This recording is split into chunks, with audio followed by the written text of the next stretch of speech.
e progressistas são mais pontuais, ou sei lá o que ela falou aí. Porque a gente fez um teste com o Júnior, né? Com o Júnior e com o Marcelo, que geralmente atrasam. Eu tava aqui antes que todo mundo, hein? Não, de desmarcar, de propor novos horários. Foi um teste? Aí é legal, já que os dois estão aqui, vale a gente colocar só qual que é a dinâmica, né? Essa foi a ideia do Reinaldinho, né? O Renato travou, pra variar. Renato? Ele falou que ele tava com problemas técnicos. Ele travou a Visio. Travou. Renato. Vocês vão aguentar. Gente, a internet de Londres é uma merda, hein? Voltou. E aí? Você tava travado. Não, tá. Pior que aqui é uma bosta. Mas não, por favor, João Marcelo, como você é o âncora do Rosca Viva aí. Rosca Viva. Não, o que eu tava explicando que a ideia do Reinaldinho foi chamar pessoas com pensamento diferentes de espectro político e colocar na roda pra gente debater. Então, tem a Isa, que é a comunista do grupo, comunista popstar lá, esquerdista. Tem o João Marcelo, que é o como é que vocês chamam? Sirete, né? Sirete. O cara que é de esquerda, mas propõe algumas pautas econômicas e não minorias. Aí tem o Reinaldinho, que se diz liberal, mas... lá vem o Renato travando de novo. Se diz liberal, mas é um menino lindo, bonzinho, então meio contraditório. E tem o Marcelo, que é o bolsonarista do time, que não aparece no debate. Então, esse é o cara verdadeiro. Mas aí ele tá seguindo a linha do Bolsonaro, né? Porque o Bolsonaro também fugia dos debates. Não, mas ele não é bolsonarista, mas ele não é. Ele é teoricamente ele era um pouquinho mais à direita, entendeu? Ele é tão bolsonarista quanto a Isa é comunista. Então, e aí, qual que ficou a dinâmica que a gente colocou, né? Cada semana, um de nós escolhe um debate para tratar. Legal, o debate é com a cueca do Renato. Cada semana um de nós escolhe... Sabia que ia aparecer um tarado. A gente falou começar a ficar muito ruim aqui, eu não vou ter muito o que fazer com a internet, não. Você pode fechar a cortina, ajuda. Agora você virou um vulto, mas beleza. Travou de novo. Luz e sombra, Renato. Luz e sombra. Se pendura pra fora da janela aí, que acho que pega melhor. Bota um bombril.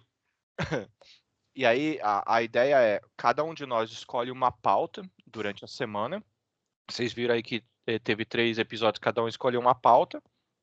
E aí eu já vou até puxar a tela, que aí a gente vai falando e o João Marcelo faz slides. E aí o João Marcelo vai mostrando o trabalho de quinta série, entendeu? Quinta série. Nossa, meu Deus, um gato escalando alguma coisa aí. O colchão. Não é um macaco, é um gato. A cada semana, um dos trouxas escolhe a pauta, que aí nessa semana é desigualdade. E aí os outros do grupo... A gente desigualdade? Nossa, é verdade. Você não viu? Isa, eu te odeio. A gente começou muito bem. Desigualdade. Vamos começar a falar da desigualdade na educação. Isso aí, foi proposital. Que bom que estamos todos prestando atenção. Obrigado. E aí, a gente geralmente colocou um intervalo de 2 semanas para cada encontro, que obviamente não funciona. E durante essas 2 semanas, os demais do grupo sugerem pautas, né, pro tema, que obviamente nenhum deles nunca sugerem, né? É sempre o João Marcelo. e aí tá aqui. Eu sugeri, sim, não vem não. Eu também sugeri. Sugeriu lá no começo. É que o João Marcelo, ele quer fazer tipo o trabalho da escola, ele quer fazer o PowerPoint e não sei o quê. Gente, vocês são 3 e vocês só fizeram 3, então tá certo, não? Pois é, fica aí o questionamento. Fica aí a reflexão. O João Marcelo, ele quer fazer a cartolina com os negócios, ele quer o trabalhinho da escola, entendeu? A gente tá mais de boa aqui, a gente só quer bater papo. foco, pessoal, foco. Vai lá. Tá. E aí, esse tema aqui é um tema que é bem caro para mim. Tipo, por mais que a gente esteja falando de forma descontraída e tal, tudo, mas puta que pariu, como isso... Não, e tem que ser, mas como isso para mim é importante, falar de desigualdade, porque por mais que seja o João Marcelo burguês branquinho que esteja falando, burguês, né? Estamos falando de Brasil, Thaís. Eu tô inserido no 1% de... Eu tô inserido no 1% de pessoas mais ricas do Brasil. Uau! Pois mas você tá ganhando. Eu tenho uma visão diferente de burguesia, né? Mas vamos nessa. Não, tudo bem, beleza. Talvez... É uma discussão razoável também. Talvez não seja essa a expressão. Mas... É sério, É verdade. Sim. E aí essa... Descobre. E aí, entrando no Brasil, falando da pauta aqui, colocando o Brasil no mundo aqui, né? De novo, trabalhozinho de quinta série aqui, né? Então, nada... Já tá melhor que a promotoria da Lava Jato, vai. Já tá. Que o slide falando do Lula.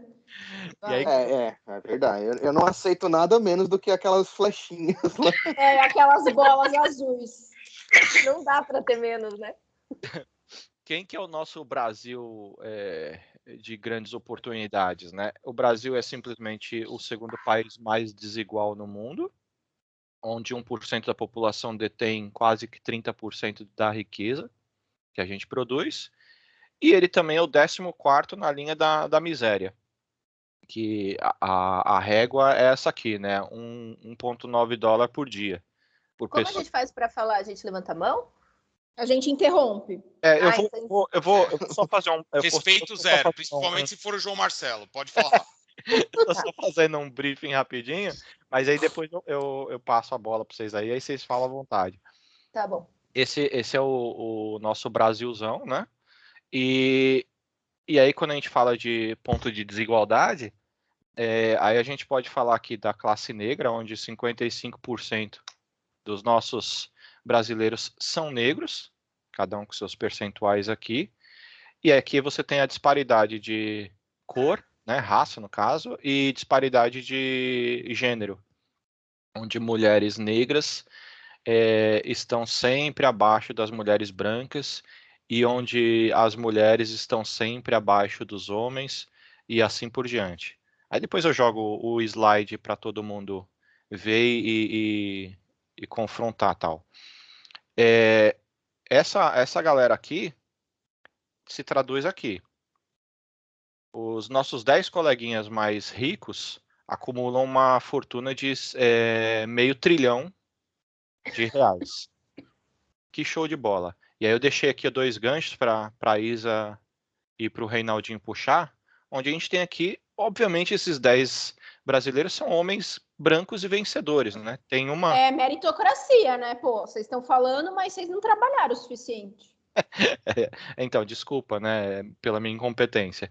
Temos só a Vicky aqui, né, a Vicky Safra, e aí eu tenho um gancho aqui também para o Reinaldinho, onde eu falo que o agro é tudo menos o dono do dinheiro, né, porque se você puxar quem são essas pessoas aqui, você vai encontrar uma grande coincidência no mercado financeiro. Ó, que coincidência.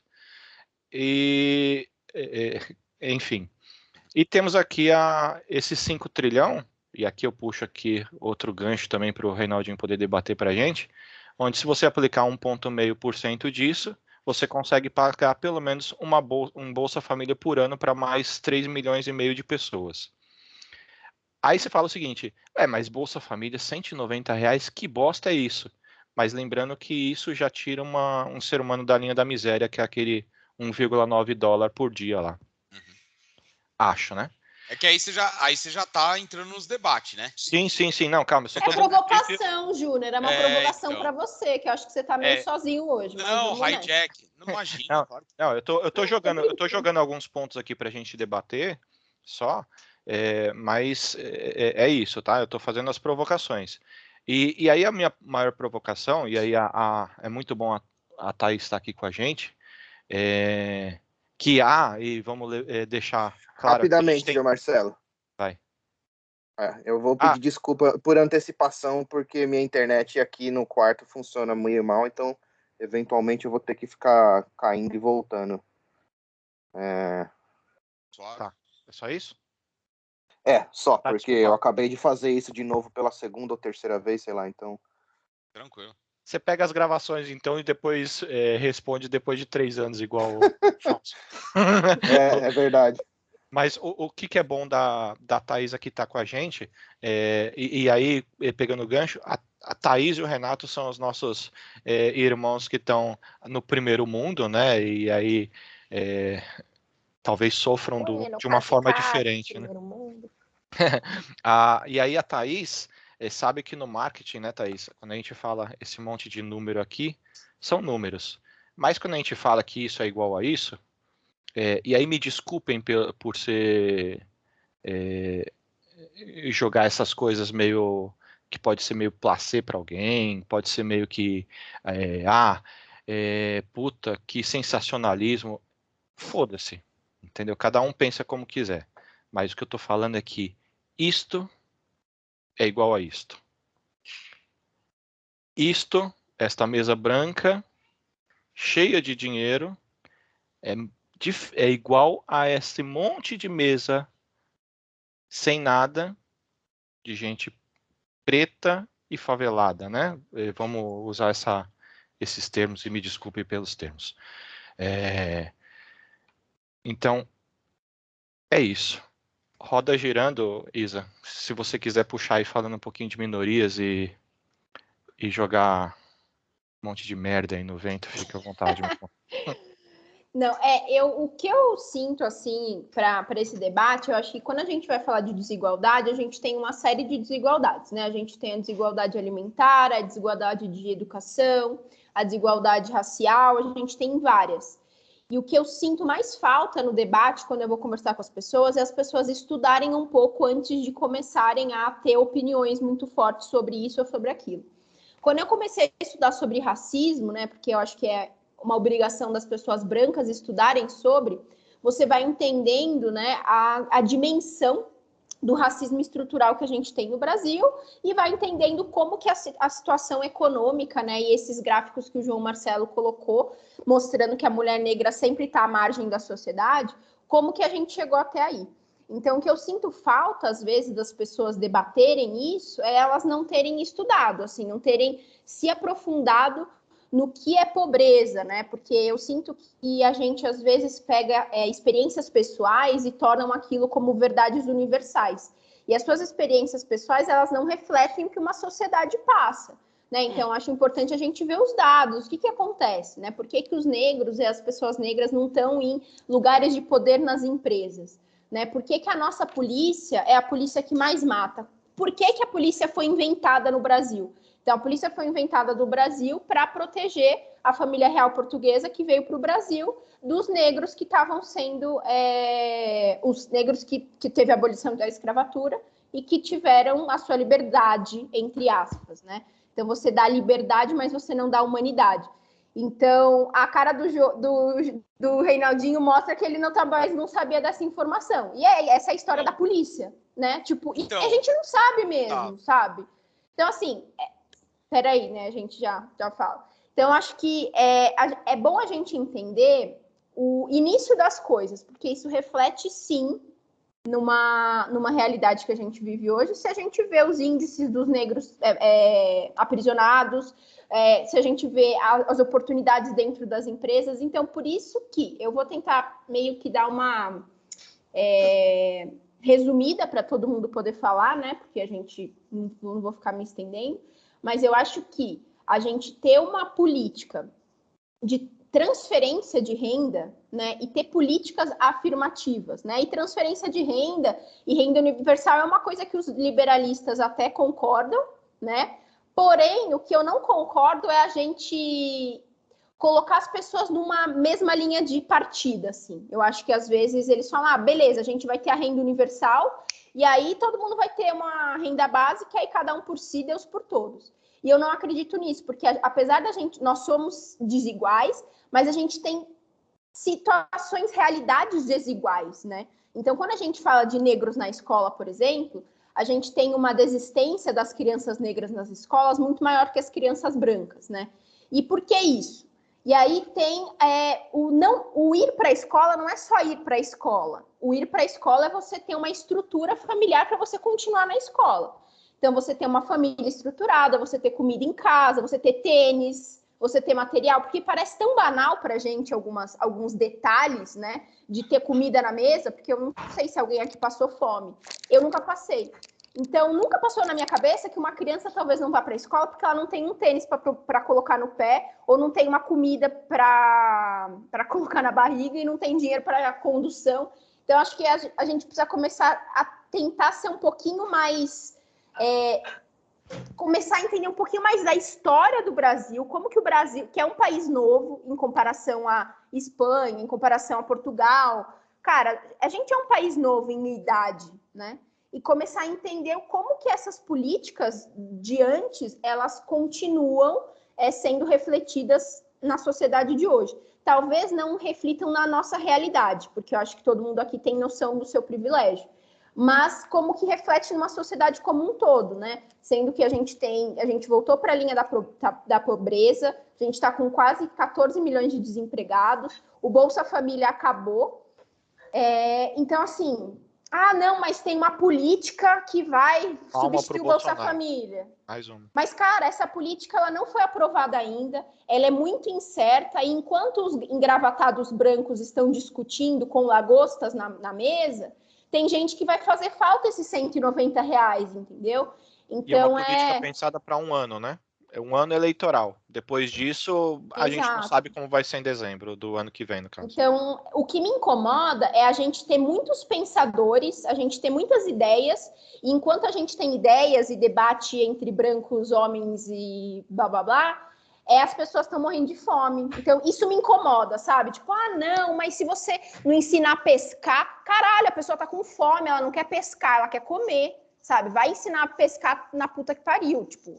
Então, essa coisa tipo, não dá o peixe, vai se fuder, você tá com fome. Como que você trabalha com fome? Sabe? Como que você faz as coisas com fome? Fica um dia sem comer para você ver. Então, assim, é foda. Então, eu acho que o que eu sinto falta é a gente navegar um pouco. Eu acho que talvez isso, eu e o Reinaldinho, a gente discorde, mas tentar entender um pouco da história para ver como que a história reflete no presente ainda hoje, assim. Então, o Brasil que é escravocrata, o Brasil que é racista, o Brasil que é machista, o Brasil que é homofóbico. Então, beleza, talvez em mim não respingue, mas olhando uma sociedade como um todo, tem que ser um pouco mais sensível a essas coisas, sabe? Respinga sim, viu, Isa? Não, tô dando um exemplo para a coisa dá a volta e respinga em todo mundo, com certeza. Eu tô falando pro Júnior se sentir mais à vontade, entendeu? Tô brincando. Não, que é isso. A parte tinha levantado.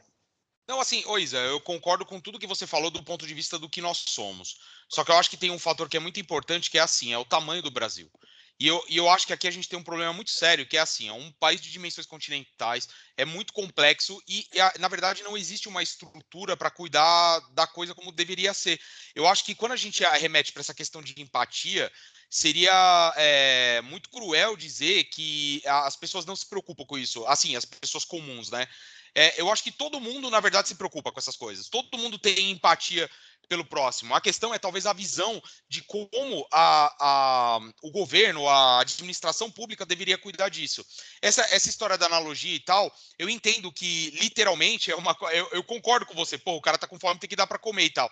Mas do meu ponto de vista, essa analogia é válida sobre o seguinte: você dar o benefício, mas sem ter muitas contrapartidas, ou isso não ser administrado corretamente, e você fazer a coisa de uma maneira estruturada, para que as pessoas elas consigam, de fato, usar aquele benefício, mas consigam evoluir. E eu entendo isso que você está falando, entendeu? Mas a pessoa está passando fome. Eu acho que numa situação muito ruim, como é que a gente vive hoje, é importante ter o benefício. Eu não sou contra o benefício, eu acho que tem que ter.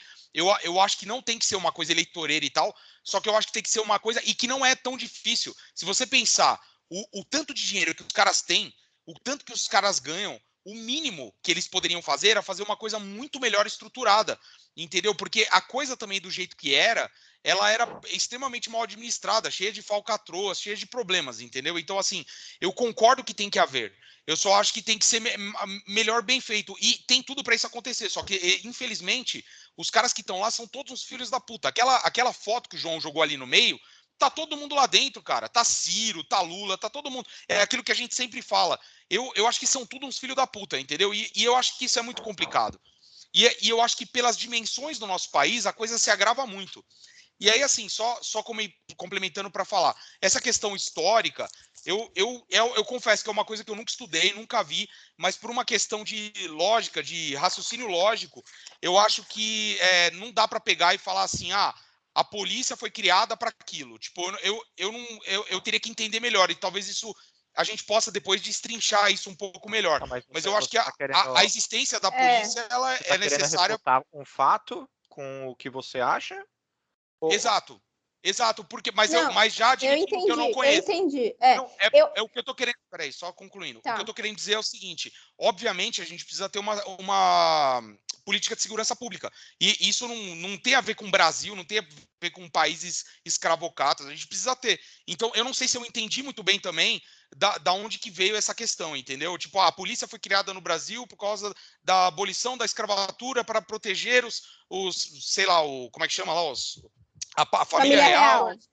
Eu acho que com certeza teve alguma coisa nesse sentido, mas eu acho que falando de hoje, digamos assim, da era atual, sei lá, os tempos modernos, né? Eu acho que a questão de segurança pública é muito mais abrangente, não vem. Mas assim, eu não manjo nada, tá? Por favor, eu também tô com ensina. vontade de bater no Júnior. Mas eu acho que é genuíno. Eu acho que o Júnior traz um falar. ponto interessante com relação a isso, porque, desculpa, Isa, eu não vou, eu só vou, 2 segundos que eu vou falar. Eu acho que o Júnior traz um ponto interessante, embora não esteja refutando um fato com alguma coisa, com algum achismo que seja, porque eu acho que eu concordo.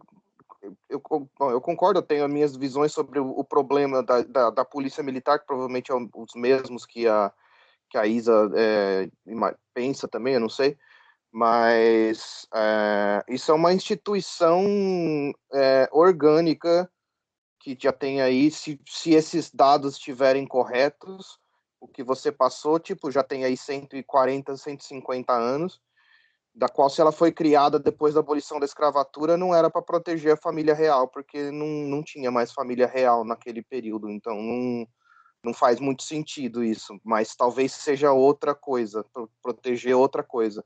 Ou ela foi criada antes para proteger a família real, que faz sentido, dado que quando eles estiveram no Brasil, enfim. Eu acho que uma estrutura complexa como a polícia militar, no caso da polícia militar, porque ainda tem outras polícias no Brasil, mas e ela ser de fato estadual, apesar que ela age como uma coisa só no país inteiro, eu imagino, da maneira como ela aborda a situação da segurança pública, digamos assim. É como se fosse quase uma coisa, sei lá, como se fosse a Polícia Federal, como se fosse um órgão só. Ela funciona em qualquer estado, ela funciona da mesma forma que através da militarização e da violência que não cerne tanto quanto a segurança pública quanto a gente imagina que ela deveria existir. E que aí eu e a Thaís talvez entendamos um pouco melhor como é no primeiro mundo, né, colocando as aspas assim aqui, porque é uma coisa de fato diferente, assim. Sim, mas eu acho que o ponto que o Júnior levantou, eu imagino, é que é mais ou menos isso, tipo, é importante entender a história de uma coisa e de uma função, e aí a gente coloca isso quase como um órgão público mesmo, digamos que vamos entender o porquê que foi criado, sei lá, o Detran, por exemplo, sei lá quando. Não é por acaso que foi criado em algum momento isso, e não é e com certeza essa história respinga até hoje de alguma forma nisso. Eu acho que embora essa história exista de alguma forma, mas ela sofre uma evolução, e é uma estrutura orgânica que talvez não represente tanto sobre proteger a família real hoje em dia, embora eu entenda exatamente o que você quer dizer, e eu acho que ela talvez a evolução que ela teve é pior do que se imaginava quando de fato era para proteger a família real, ou seja lá quem for, porque eu já também não sei essas origens assim. Então acho que o ponto que o Júnior levanta nesse aspecto é relevante, mesmo que eu tô que nem ele. Eu não entendo nada, nunca li a respeito sobre isso, até depois que você levantou o assunto, eu até fiquei interessado em saber quando que foi criado. Foi em 1808, tá, gente? Para proteger a família real. A abolição da escravatura não aconteceu, aconteceu um processo. Então, existiu algumas... As pessoas começaram a se conscientizar, né? Então... Enfim, tipo, é engraçado, porque eu trago um dado... Foi simplesmente uma assinatura, né? não foi simplesmente uma assinatura. Então, foi sim para proteger a família real, porque na Europa as coisas começaram, né, a se falar de abolição mais cedo. O Brasil foi o último país a abolir a escravatura, né? Então, foi um processo que alguns donos de terra começaram por si a libertarem esses negros, né? Então, foi um processo. Não foi uma assinatura em 1888 e aconteceu, né? Foi um processo e sim, foi por conta da família real. Talvez eu não tenha deixado muito claro, mas eu sugiro vocês a lerem depois, para pesquisarem esse conceito, né? E eu entendi o questionamento de vocês, mas eu trouxe um dado e vocês questionaram o dado que eu trouxe sem saber porra nenhuma. Então, aí que eu fico meio puta, assim, tipo... vocês... Calma aí. Se não foi nessa data, não faz sentido. Pô, perguntar isso, acho que não... Sabe? Então, vamos também... Eu só falei isso porque você podia ter se confundido, Isabelle. Acontece com qualquer pessoa. Exato, mas eu trouxe um dado e vocês... Eu não tô refutando. É que eu não vamos tô lá. refutando você. Queria dar minha opinião. Pode falar. Bom, já que tá o tema polêmico da polícia, também nunca estudei isso. Acho, sim, muito possível e deve ser, como a Isa falou, um dado, e contra dados não há argumentos, dado é dado. O que eu acho é que não vem muito ao caso quando e por que a polícia foi criada. Porque todo país tem polícia. A polícia é um órgão necessário em qualquer lugar do mundo. Como ela foi criada, pode ter sido de uma maneira torta, de uma maneira que... o objetivo, que nem para proteger a coroa. Mas hoje, como o Renato falou, eu não vejo uma ligação do que tem hoje com o que foi criado lá atrás. E eu acredito que o nosso problema de polícia no Brasil é um problema gravíssimo, óbvio, isso todo mundo sabe, eu acho que ninguém discorda disso, e eu acho que ela é mal estruturada. A polícia, ela é mal estruturada, ela é mal preparada. Se a gente for entrar a fundo nisso, tem muita merda ali escondida, né, que faz a polícia ser como é. E que é um órgão que não funciona. Para mim, a Polícia do Brasil é um órgão que, se for falar, por exemplo, de polícia militar, é um órgão que não funciona. E tem lá a sua necessidade. Eu acredito que não é possível viver sem polícia, mas a forma como ela está estruturada é muito ruim.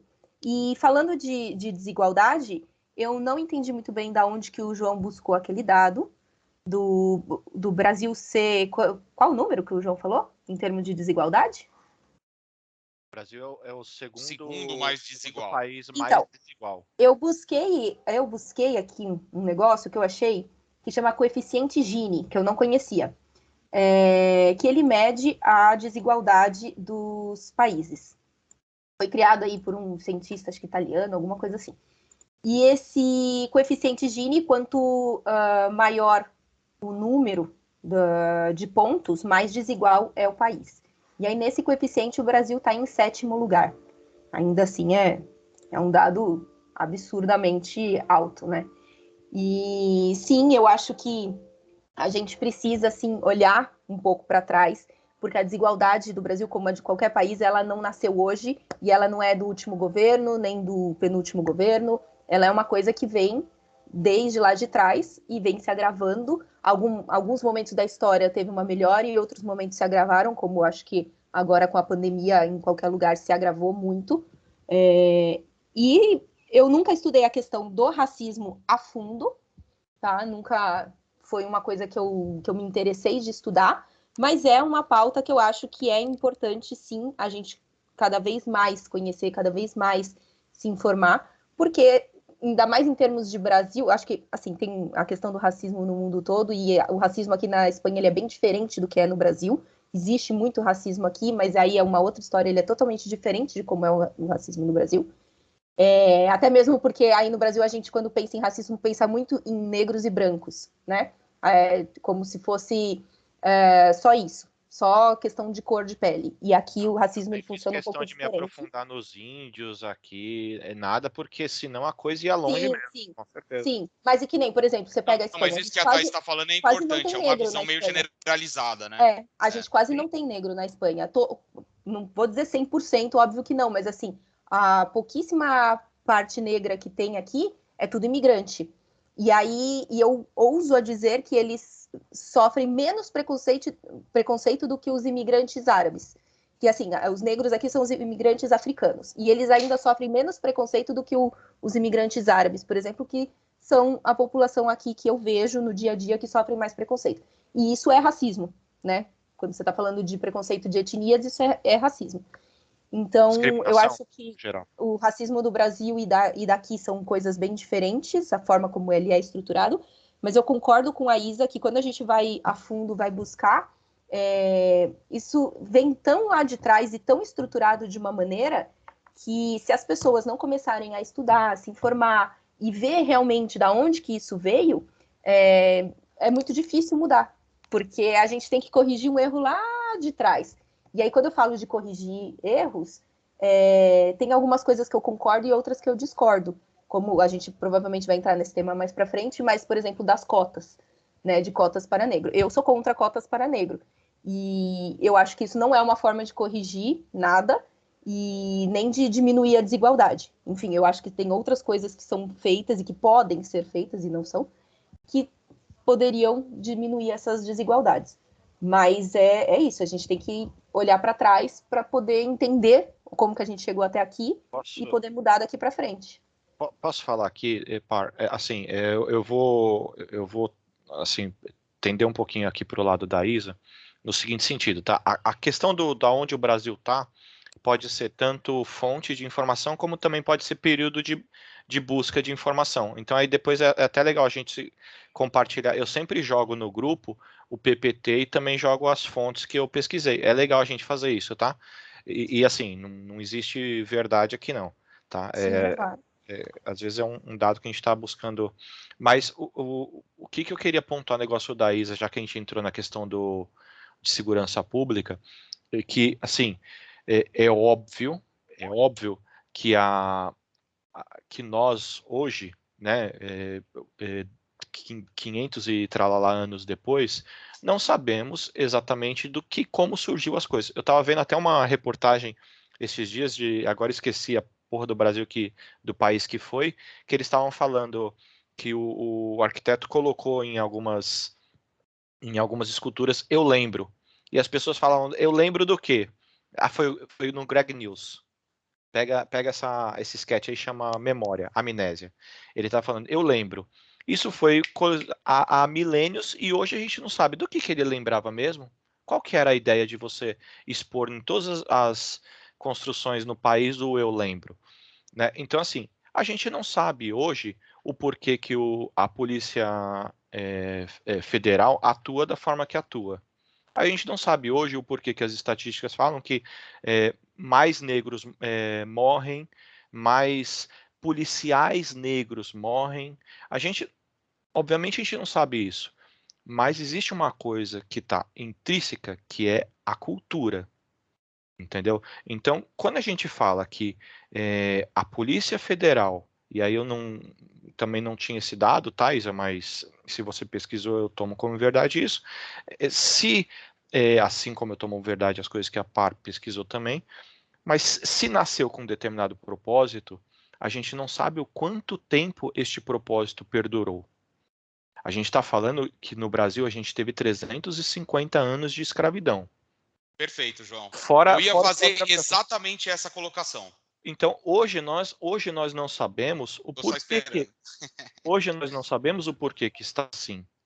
Mas a coisa aconteceu por osmose e ela é assim por isso. Então, se a Polícia Federal foi fundada por esse propósito, nesta época, e se ela durou por 50 anos, isso, cara, é suficiente para você formar a mente de uma geração inteira de que negros devem morrer, negros devem ser combatidos. Olha, assim, eu não estou querendo levantar nenhuma bandeira de que nós brancos somos assassinos, nós brancos somos cruéis. Não é isso. O que eu estou levantando uma bandeira é que existe uma situação dessa cultural, sim. Existe quando você chega numa padaria e alguém está pedindo comida lá, essa padaria, essa pessoa é negra que está pedindo, na maioria das vezes, e sempre tem um branco falando, vai trabalhar, vagabundo. Cara, Isso é verdade. se eu não tomar a consciência de que nós, por questão de cultural, por questão de história, a nossa sociedade é doente, eu não vou conseguir atuar nisso. Entendeu? Ô, gente, só queria deixar um negocinho claro aqui antes de continuar, porque pareceu que eu sou contra a polícia, né? Porque eu acho que tem que ter polícia em todos os países. Você gente, eu comunista. também. Você eu sou anarquista, né? Não, mas não tem nada, você não tem nada a ver. Eu acho eu que não quis dizer, né, deixa eu só explicar o que eu quis dizer, gente, rapidinho, tá? Eu não quis dizer que eu sou contra a polícia. O que eu peguei foi um dado histórico e falei, olha, a gente tem uma correlação com o sistema carcerário, né, que a gente... E quantas pessoas estão presas hoje? Então, hoje, 67% das pessoas presas são negras e tem alguns estados que chegam a 80%. E por que isso, né? E aí, às vezes, eu sinto que parece que a gente não vê o racismo que tá na nossa cara, né? Então, a Zara, por exemplo, tem um código de quando entra alguma pessoa negra ou mal vestida, eles colocam na loja um aviso, né? As pessoas que são barradas em bancos ou têm algum problema dentro de lojas ou são perseguidas em lojas são pessoas negras. Então, às vezes, eu não entendo de onde vem. Eu entendo de onde vem. Eu entendo que é cultural, que é estrutural, vem de muito tempo, e isso foi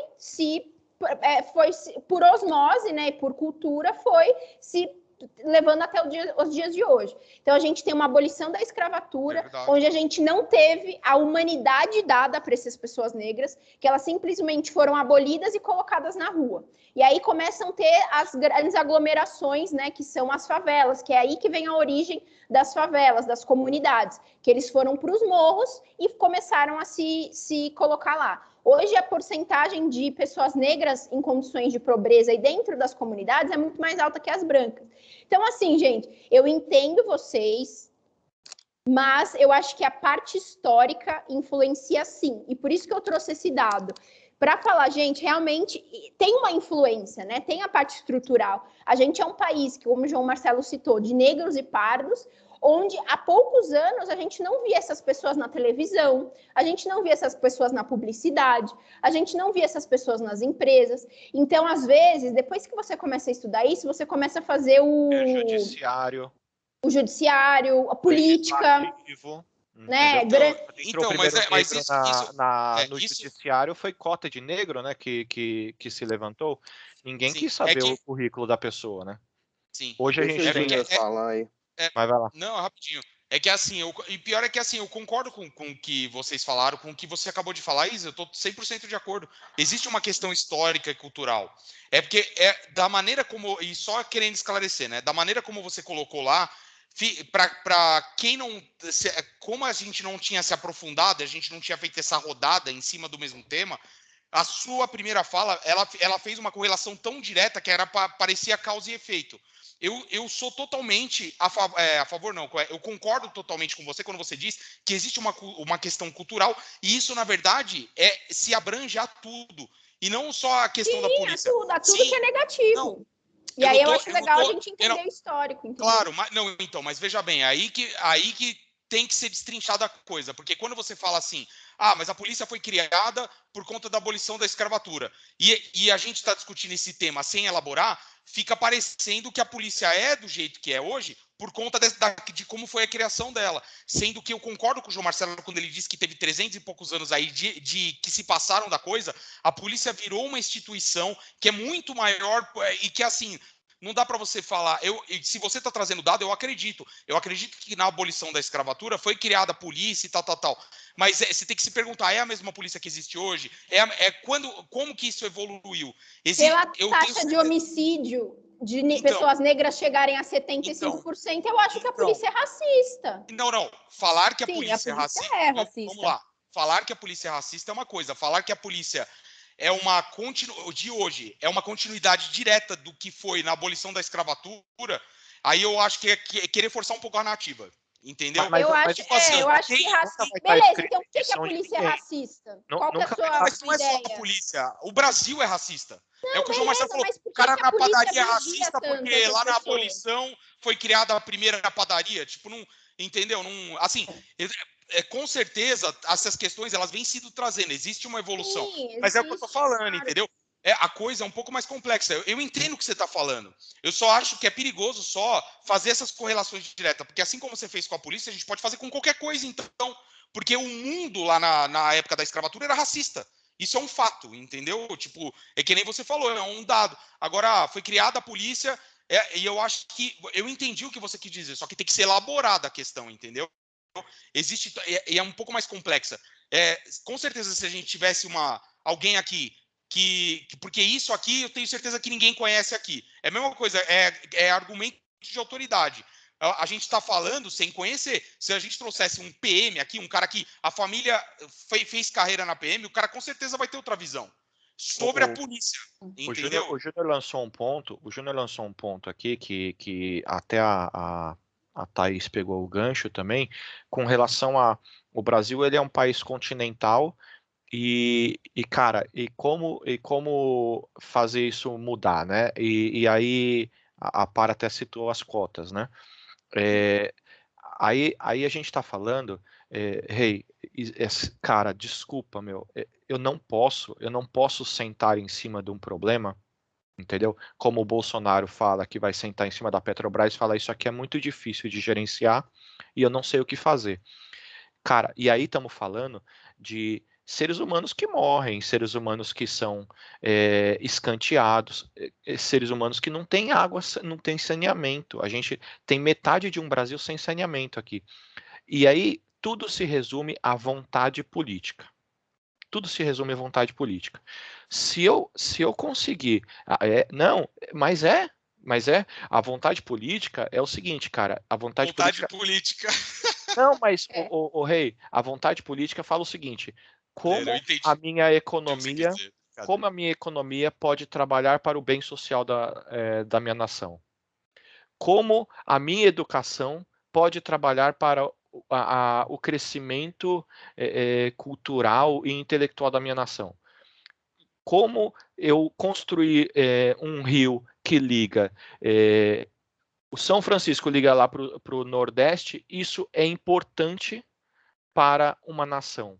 Então, existe uma coisa chamada vontade política. Tudo começa aí. Porque, do outro lado, tem uma galera que fala o seguinte: cara, é isso do jeito que tá, não dá para fazer, não tem o que se fazer, sentimos muito. Não, cara, eu não posso simplesmente sentar em tipo, sinto muito. Porque existe até, eu coloquei ali na pauta, a questão de culpa e responsabilidade. Eu tenho noção de que eu não tive culpa de ter chegado aqui, mas eu tenho responsabilidade pelas minhas filhas, tá ligado? Eu tenho 2 filhas que elas vão crescer dentro de uma sociedade que vai estar pior do que a minha, da minha geração. E aí você está falando, ai, João, então é questão de ser bonzinho. Não, a vontade política é para que a roda continue a girar. É como uma empresa.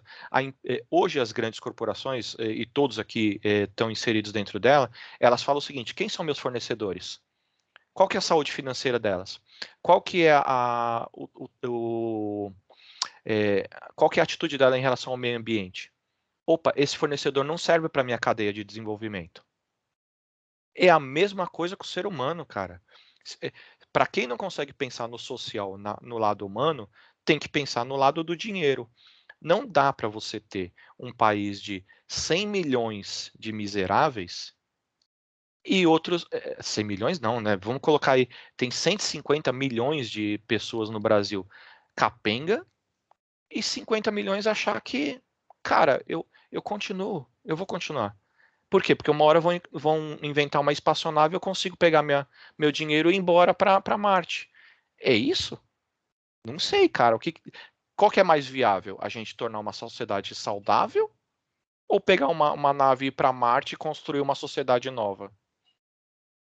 Cara, Qual que eu acho de verdade, faz sentido esse seu discurso, porém, eu não acredito que existe isso de vontade política no Brasil. Eu não vejo dessa forma. Eu acho de verdade, e para mim isso ficou muito claro Eu também. até na última eleição que teve, que eu ainda estava aí e tudo. Enfim, não tem vontade política de nenhum lado, sabe? Não tem, eu não consigo enxergar hoje na política brasileira ninguém que eu olhe e falo, não, esse cara tá com vontade política, sabe? De fazer qualquer Não, coisa que seja. O pouco que teve, o pouco que teve, você pega lá o Lula, o cara fez um monte de coisa, mas o que que tava por trás, entendeu? Exatamente. Eu acho que vontade toda política, vez, o que eu entendeu? vejo é Tipo, isso, que toda vez que há algo de bom, não tô falando que nunca ninguém fez nada de bom, tem um monte de político aí que fez coisas boas pelo Brasil, claro, mas sempre tem um interesse por trás e é sempre financeiro, seja financeiro ou para pôr no bolso ou para financiar o próprio poder, né, da questão desse ego de estar no poder e tudo mais, e de ser o rei da porra toda, mas assim, para mim, o Brasil não tem vontade política. Não não, e tem. só deixando claro antes que o pessoal tá já na caia tela, matando aí, tá, Rei? Tá na eu falei tela teu Lula, Bolsa não, Família tá, aqui, ó. beleza, eu falei Lula, mas é o governo Lula, tá? São todas as empresas que estão por trás, todos os interesses que estão por trás, tá? Não é a personificação da pessoa, tá? Ele Não, mas tava lá, mas foi o que eu quis dizer. Tipo, quando você você pega falou. lá grandes obras e tal, tinha toda uma questão que estava por trás e eu concordo totalmente com isso que a Thaís falou. Eu não estou nem falando de Bolsa Família, tá? Estou falando das questões de gastos estruturais e tal. Mas Bolsa Família é aquilo que eu já comentei. Tipo, só precisa ser melhor organizado, mas eu concordo que haja. Mas aí é que tá. Eu concordo com benefícios. Eu acho que tem que ter assistência para uma parcela enorme da população. Mas assim, é o que eu falo. Esse negócio do peixe, que a Isa falou no começo, eu concordo em partes, porque eu concordo que chega um momento e que você precisa dar o peixe porque a pessoa não tem nem condições de pescar. Então não adianta você ensinar ela a pescar se ela não tem nem condições de pescar, né? Mas eu acho que isso não pode ser. Primeiro, que não pode ser usado para fins eleitoreiros, e segundo, que isso não pode ser um plano vitalício, entende?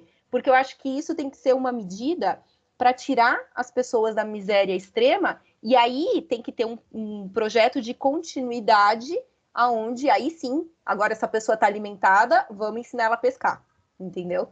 Eu acho que não pode ser uma coisa vitalícia. Eu acho que sim, no Brasil nunca teve nada que exista como um projeto de continuidade. E nada, em nenhum momento teve alguma coisa que alguém fez que fosse uma coisa. Isso é um projeto que vai evoluir organicamente sei lá, para um fim que tenha talvez um prazo, alguma coisa assim, onde a gente imaginou que esse processo vai chegar nesse resultado aqui. O Bolsa Família não era isso. Se isso existiu em algum momento,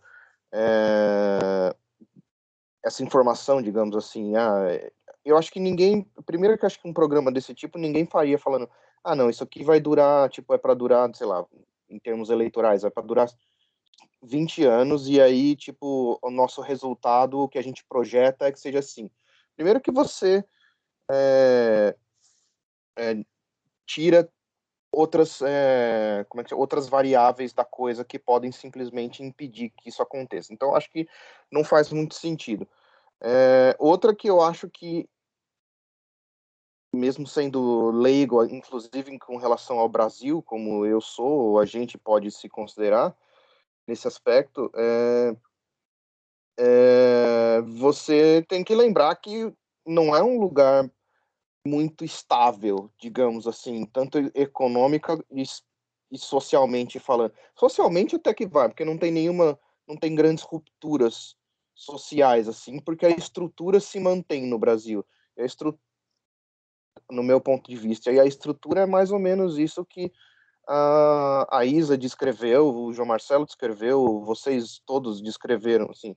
A estrutura do Brasil é diferenciada nesse aspecto, essa divisão de 3/4 da população vivem em algum tipo de miséria e o outro 1/4, ainda acho que talvez seja até muito, talvez seja menos do que isso, vive numa situação confortável para cima, por assim dizer. Eu acho que até deve ser menos gente que isso, pela concentração, A gente pelo está que a falando gente que entende como concentração de renda. 6 pessoas no Brasil têm a fortuna dos outros 100 milhões mais pobres. Então, por isso que eu acho que 3/4 de Exato. pessoas, classe média demais, talvez. É muita gente. Eu acho que acho que deve ser. A gente está incluída num número menor de pessoas, eu imagino. E óbvio que A, está desconsiderando esses 6 que você está falando aí, tal, aqui no Brasil, que se você tem concentram essa dinheiro. aqui no Brasil, Peraí se que eu tô. você tem Deixa eu uma renda terminar de meu 20 mil, raciocínio aqui, João Marcelo. você já está dentro dos 1%. João Marcelo, Vai. ouviu o que eu falei? Ouviu, né? É, uma coisa que vocês trouxeram do índice de desigualdade eu acho que o que a Thaís falou e o que você falou, eu acho que são índices diferentes. Existem vários índices que tratam dessas coisas. O Gini eu acho que é o mais comum hoje em dia. Uns anos atrás eu acho que era o IDH, mas eu acho que esse tipo de coisa. O Gini eu acho que é o mais completo, onde ele acho que abarca um monte de coisa, entre educação infantil, mortalidade, blá blá blá, não sei o quê. E tem índices que tratam mais da parte de diferença de salários e coisas assim. Então, talvez os dois que vocês falaram estejam corretos. E eu acho que existem outros, assim. Outro dia eu vi um outro negócio alguém falando que, tipo, a Holanda era o país mais desigual porque tinha a maioria das pessoas, tipo, não tinha uma casa própria. Era uns bagulho meio bizarro, assim, tipo, mas enfim.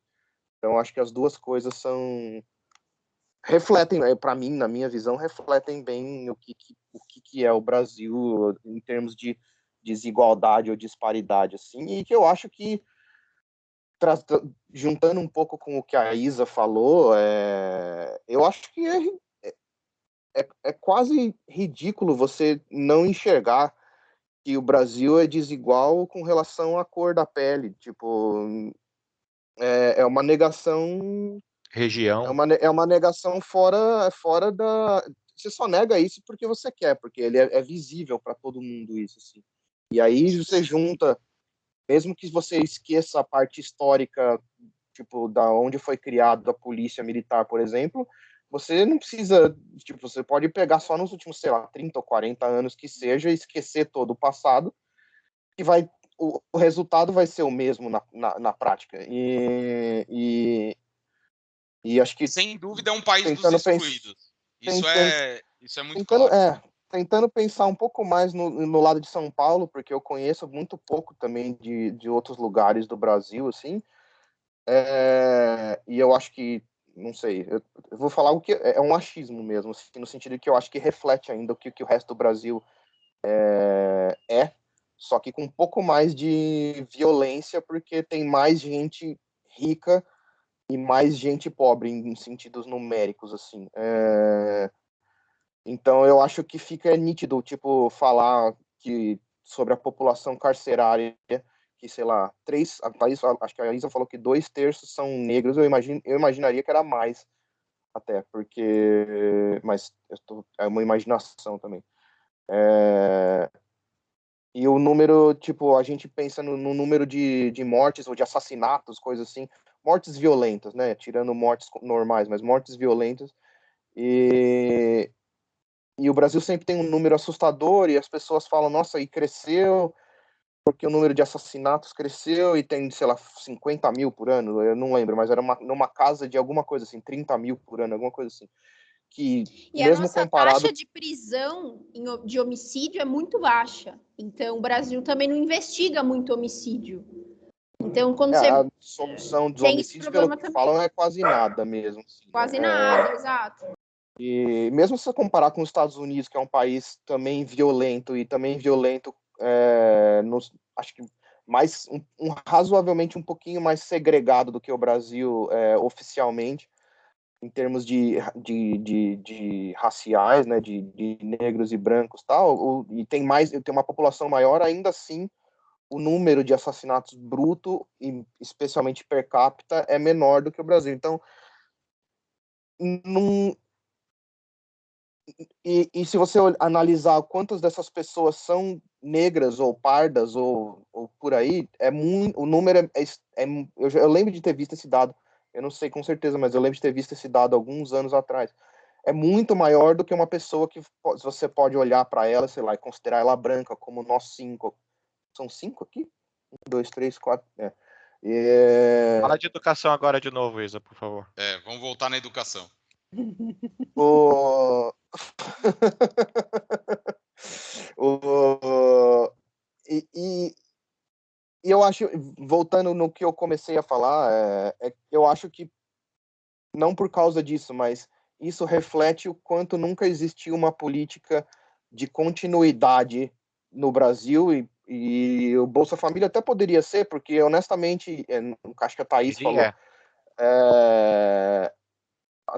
que isso deveria progredir a um ponto onde as pessoas não precisassem, mas isso não vai acontecer, e não só por causa do Brasil, mas acho que pela estrutura, talvez, existem formas disso acontecer, mas ou existe a possibilidade disso acontecer, mas eu acho que na estrutura brasileira como um todo, na minha percepção, não permitiria você nem sequer pensar nisso dessa forma, porque ao mesmo tempo que você, sei lá, faz a política de transferência de renda para milhões de pessoas e elas podem,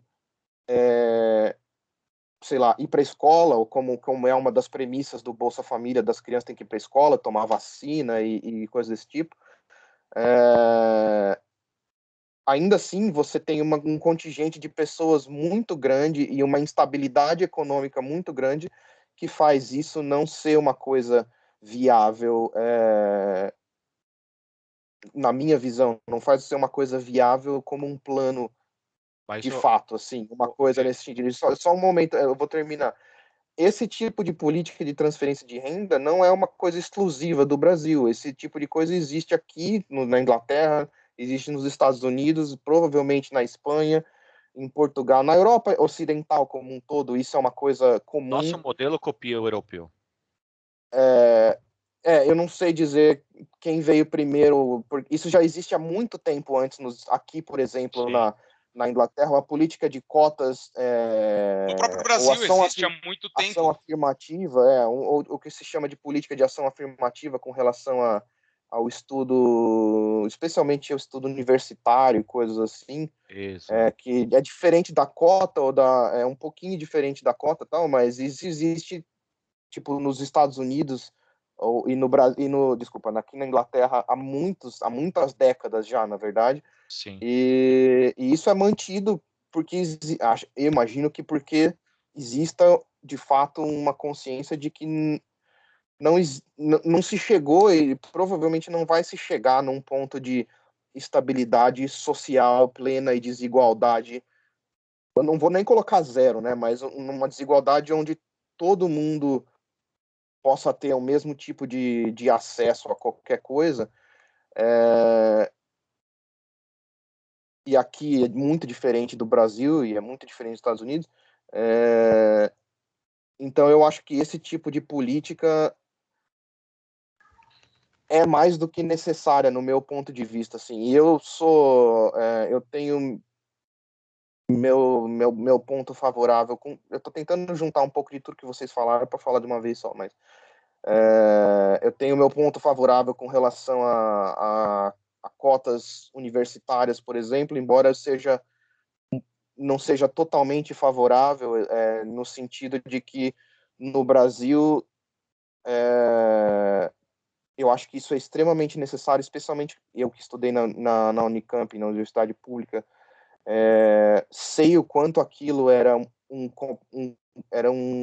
ainda um total apêndice da sociedade. Eles vivem no mundo, no mundinho deles ali, no mundinho acadêmico deles, especialmente, praticamente, quase totalmente branco, e aí a desigualdade em termos de racial chega a ser meio estapafúrdia até, assim. E é conflitante, né?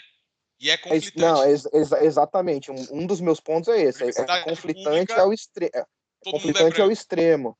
O conflitante é uma das coisas mais conflitantes que tem, e é onde, especialmente muitas vezes, onde você pega discussões que eu não vou nem dizer entre direita e esquerda, porque é um ponto tão fechado dentro dele mesmo.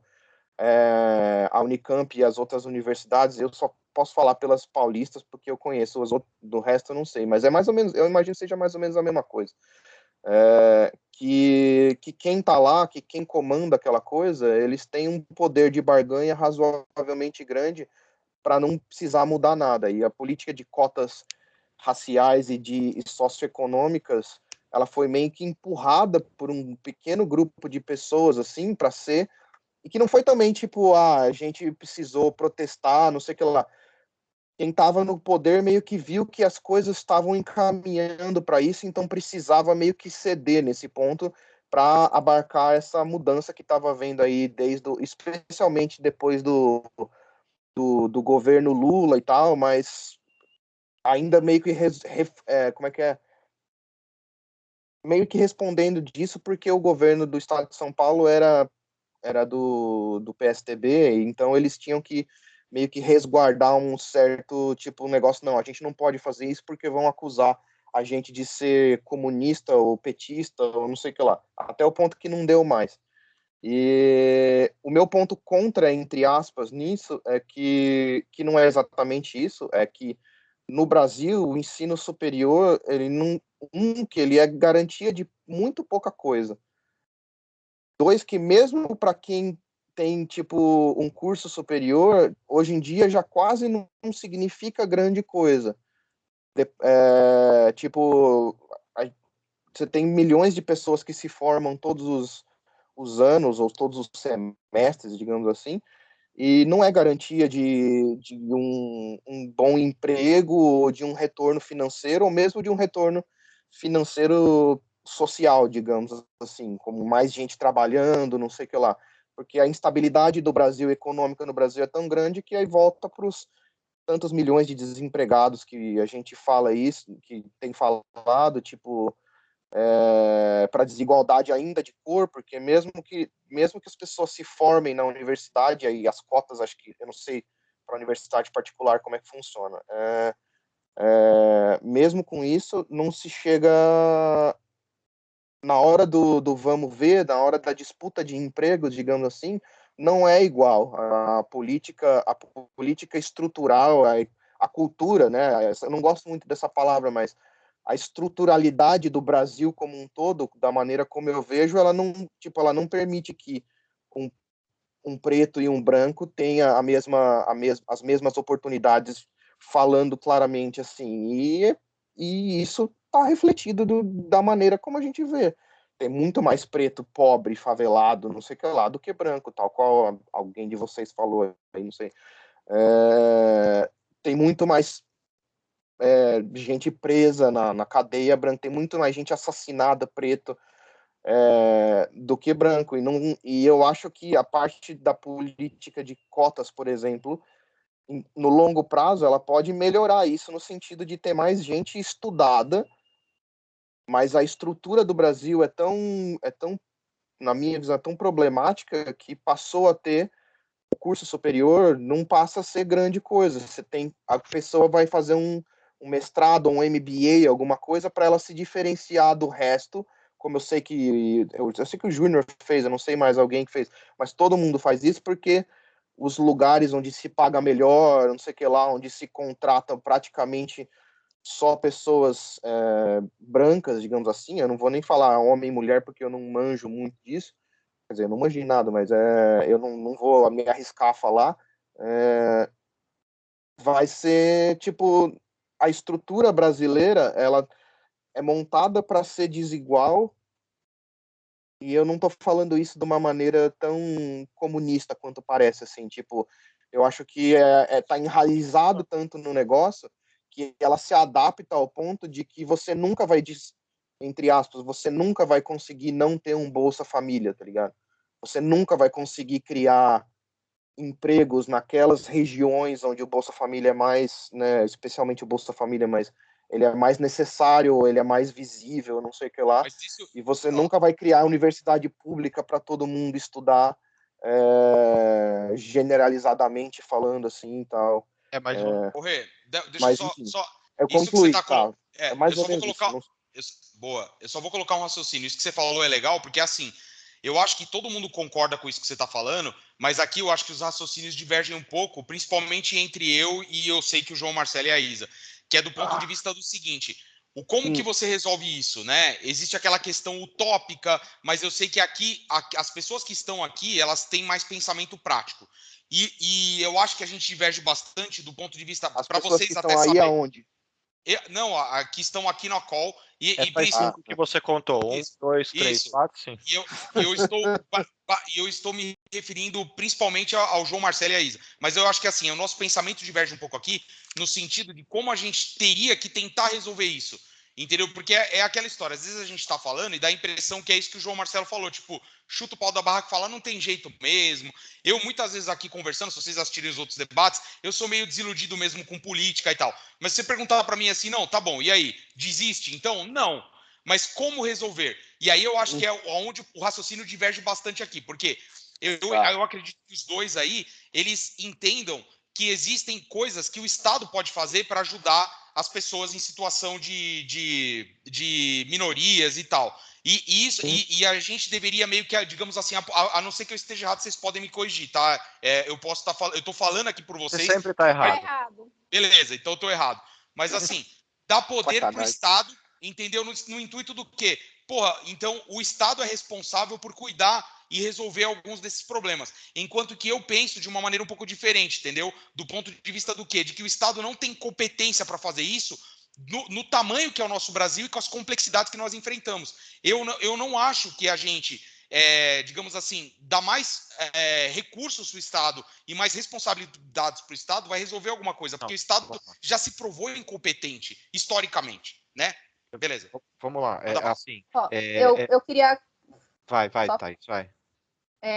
Então, eu concordo em partes com o Júnior, porque eu acho que assim, a nossa divergência de pensamento é realmente a forma como fazer isso. Que nem eu disse, que eu sou contra cotas, mas acho que eu não soube me expressar muito bem. Eu sou contra as cotas da forma como ela é feita hoje, que simplesmente leva em consideração a cor da pele. Ponto. Eu acho que a cota. Não, a cota aqui no Brasil leva em consideração situação financeira também, tá? Não é só cor da pele. Então, mas eu acho que ela teria que ser feita de outra maneira.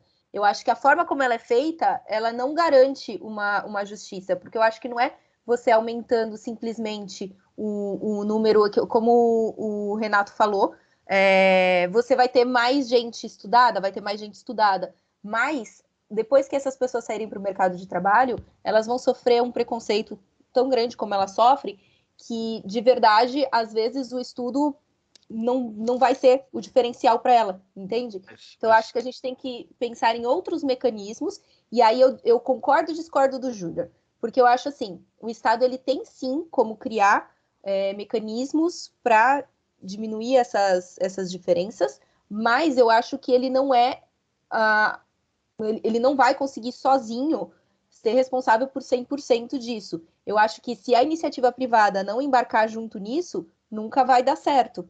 Porque enquanto a gente não convencer a sociedade como um todo, quem está por trás nas empresas e tudo, isso não vai dar certo. Que nem esse programa de trainee que o Magazine Luiza fez recentemente, que era só para negros. Eu acho isso bacana pra caramba. E todo mundo, bom, não sei como foi a repercussão aí no Brasil, mas eu ouvi daqui de longe muita gente criticando, falando que é absurdo, que não sei o quê. E eu acho que ela fez um papel importantíssimo criando esse programa, e que eu acho que aí é uma outra visão. Ela está criando um programa de trainee que é direcionado para cargos de liderança, e aí ela está fazendo alguma coisa prática mesmo, sabe? Que vai ajudar, e quem sabe isso inspire outros empresários a fazerem o mesmo. Mas enquanto a sociedade como um todo não olhar para isso, eu acho que só o Estado não vai conseguir fazer muita coisa. Eu tenho uma dúvida. Você falou, não, às vezes o estudo não vai garantir alguma coisa, e eu acho que a gente tem que pensar nisso na situação econômica e não fazer com que as pessoas não estudem. Né? Sim, não, quanto a isso eu concordo. Mas qual que seria a política afirmativa, ou como que você colocaria as pessoas negras nas universidades se não fosse a cota? Tipo, qual que é a sua sugestão para esse problema? A minha sugestão, na verdade, é que eu acho que quando a gente fala de cotas de universidade, a gente não tem que considerar pessoas negras ou brancas. A gente tem que considerar o estudo e renda que essas pessoas tiveram. Porque, por exemplo, vou dar um exemplo. Eu trabalhei numa empresa que ela era machista pra caramba, homofóbica pra caramba e racista pra caramba. Então, assim, tinham pouquíssimas mulheres, e não tinha nenhum negro e nenhum gay. E assim, era muito claro que isso não é porque por coincidência, era porque realmente a política da empresa era essa. Então, eu acho que a gente tem aí um grupo muito grande de minorias. A gente fala muito do racismo, eu acho que isso é extremamente importante, mas eu acho que quando você está falando dessa questão da universidade, tem tantas pessoas que embarcam ali junto, que eu acho que essas pessoas acabam sendo, muitas vezes, desfavorecidas em relação a outras. Eu acho que a cor da pele jamais isso poderia ser um critério, na minha opinião. Na minha opinião, assim, teria que ser por estudo e renda, ponto. Deixa eu só pegar um gancho aqui, Isa. Não, rapidinho, João Marcelo. Mas pensando que 55% da população é negroparda, e eu não ter essas pessoas dentro da universidade, e a cota ela já considera a situação financeira da pessoa negra, tá? Então, quem tem escola pública, quem é pardo, e eu tô falando porque a minha irmã, ela entrou pelo FIES porque ela é uma mulher parda. Então, assim, eu tô pegando a visão que você está me falando e dando exemplo de empresas, e eu não concordo no sentido da iniciativa privada ser responsável por incluir essas pessoas. A Amazon também tem um projeto para contratar pessoas negras, então são vagas exclusivas para as pessoas negras. E eu acho legal a iniciativa privada fazer isso, só que eu acho que o Estado também tem a sua parcela de culpa por todas as estatísticas que a gente colocou aqui. A estatística de o Renato dando o relato de quanto era branca a Unicamp. Eu, que fiz também faculdade pública, também era branca a FATEC. Então, assim, sim, a gente tem que considerar... A universidade passou e também era todo mundo branco ali. Exato. Sim, paga muito, muito maior. Na minha universidade fez veterinária. Porra, quanto que era a parcela? A minha universidade quase não tinha negro, de verdade, tinha tipo 2 ou 3 na sala toda. Isso, a gente tá falando de 3 turmas do Mackenzie, por exemplo. Não, e como que a gente vai 100% fez família, isso? Porque na São Judas era a mesma coisa. Tipo, e como a gente vai superar isso sem políticas afirmativas do Estado, como a cota, entendeu? Eu acho que vai chegar uma hora que legal, não precisa mais da cota, e vai ser ótimo. Mas nesse momento... E outra, são 10% só, não é tipo... Putz, tô tirando a pessoa esforçada, eu não acho que tá tirando vaga de ninguém. Eu sou contra a pessoa que fala assim, a cota tá tirando a vaga de alguém. Não, eu não acredito nisso. Eu só acho que, como eu falei, eu acho que muita gente que poderia ser beneficiada com a cota acaba não sendo simplesmente pelo fato de não ser negro, entende? Outras pessoas que também precisariam de assistência, que teriam numa situação de renda e, enfim, de estudo, como um pobre preto não tem esta oportunidade. É isso que eu estou dizendo. E é aí que eu digo que eu sou contra. E o que eu falo, eu acho assim, que quando a gente está falando de população de baixa renda, de população perto da linha da pobreza, e abaixo da linha da pobreza, a gente automaticamente está falando de uma maioria preta. Então, eu acho que uma coisa leva a outra. Eu acho que quando você faz políticas públicas para essa minoria, em questão de renda mesmo, você automaticamente está incluindo a população preta. Às vezes a gente está falando um mesmo objetivo, só que não necessariamente precisa ser ao mesmo meio, né? De se chegar lá. Qual que é o ponto que eu estou citando aqui? Não precisaria ser o governo e sim uma iniciativa privada. O Renato, quando colocou a questão de cota do lado deles lá, eu fui pesquisar isso e realmente boa parte da iniciativa de cotas que entrou o lance do meia entrada do cinema aqui, né? O Rei até comentou lá, eu vi também tal tudo. Para o lado daí, a própria iniciativa privada, ela entende que você tem que atribuir um percentual de cotas para pessoas de baixa renda, e não necessariamente é o Estado. Só que aí a gente tem que pensar no seguinte sentido, às vezes a gente tem um pensamento que quem é o Estado? E quem que é a iniciativa privada? Somos todos nós. Às vezes a gente trata o Estado como um agente totalmente obscuro que não tem nada a ver comigo, e às vezes a gente trata a Magazine Luiza como alguém que me representa. Quando as duas coisas são verdades. Entendeu? Eu posso pedir que a sociedade privada, que a sociedade civil venha e fale o seguinte, pessoal, precisamos fazer algo em relação a isso. Como uma dona da Magazine Luiza vai lá e abre cotas para pessoas negras, abre cotas para mulheres, faz programas como existe programas de mulheres dentro da política, como tem a iniciativa do... Mas tem muitas empresas que fazem essas políticas por conta de incentivos fiscais. E isso já é uma maneira do próprio Estado estar intervindo, não só fiscal, que na minha visão é muito mais eficiente e tem muito mais abrangência. Mas eu acho não só fiscal. Isso que você falou do Estado, eu entendo o que você está querendo dizer, mas infelizmente a gente não representa o Estado. Entendeu? Calma. São os caras que estão lá que representam, que a gente sabe que é uma corja desgramada, cara. Deixa eu chegar no meu ponto lá. Não é só fiscal. Não é só fiscal. É comercial também. É por isso que eu estou falando, os meios podem ser diferentes e o fim ser o mesmo. Exemplo, LGBTQIA+, e tal tudo. Até pouco tempo atrás, pelo menos aqui no Brasil, gays não podiam casar e ter filhos. Ou seja, não se constitui em família, existe a família tradicional de bem. E aí, com isso, o mercado identificou que casais gays, eles consomem muito mais produtos de valor agregado do que a população em geral, do que o João Marcelo, que gasta muito com a família, com comida, porque a família é grande, com criança, escola. Quando você é sozinho, e a gente pode até, não estou falando agora de casal gay, mas, por exemplo, o Júnior e a Marília que estão sozinhos, ou o Tiago e a Isa que estão sozinhos, vocês automaticamente têm mais liberdade de direcionar a renda para um estudo acadêmico, para viagens, para produtos de alto valor. Aí, deixa eu só te interromper rapidinho. É por isso que aqui na Espanha, por exemplo, tem uma política de ajuda para famílias, que eles falam que são famílias numerosas, e também para famílias monoparentais, que é quando tem só a mãe ou só o pai. E aí eu acho isso uma política muito bacana, porque essas pessoas, muitas vezes, elas ficam esquecidas, simplesmente, né? Sim. E aí o seguinte, e aí quando você fala o seguinte, a iniciativa privada, ela pode chegar no mesmo objetivo que eu, porém, com o incentivo dela é fiscal e comercial, ou seja, eu quero atingir a grana, porém, existe uma parcela da sociedade que não tem como, não vai entrar dentro desse nicho da iniciativa privada, não tem como, porque a Magazine Luiza, não importa o que ela faça, ela vai pensar no resultado dela hoje, ela não vai contratar o João Marcelo só porque o João Marcelo é preto, mas o João Marcelo é semi-analfabeto.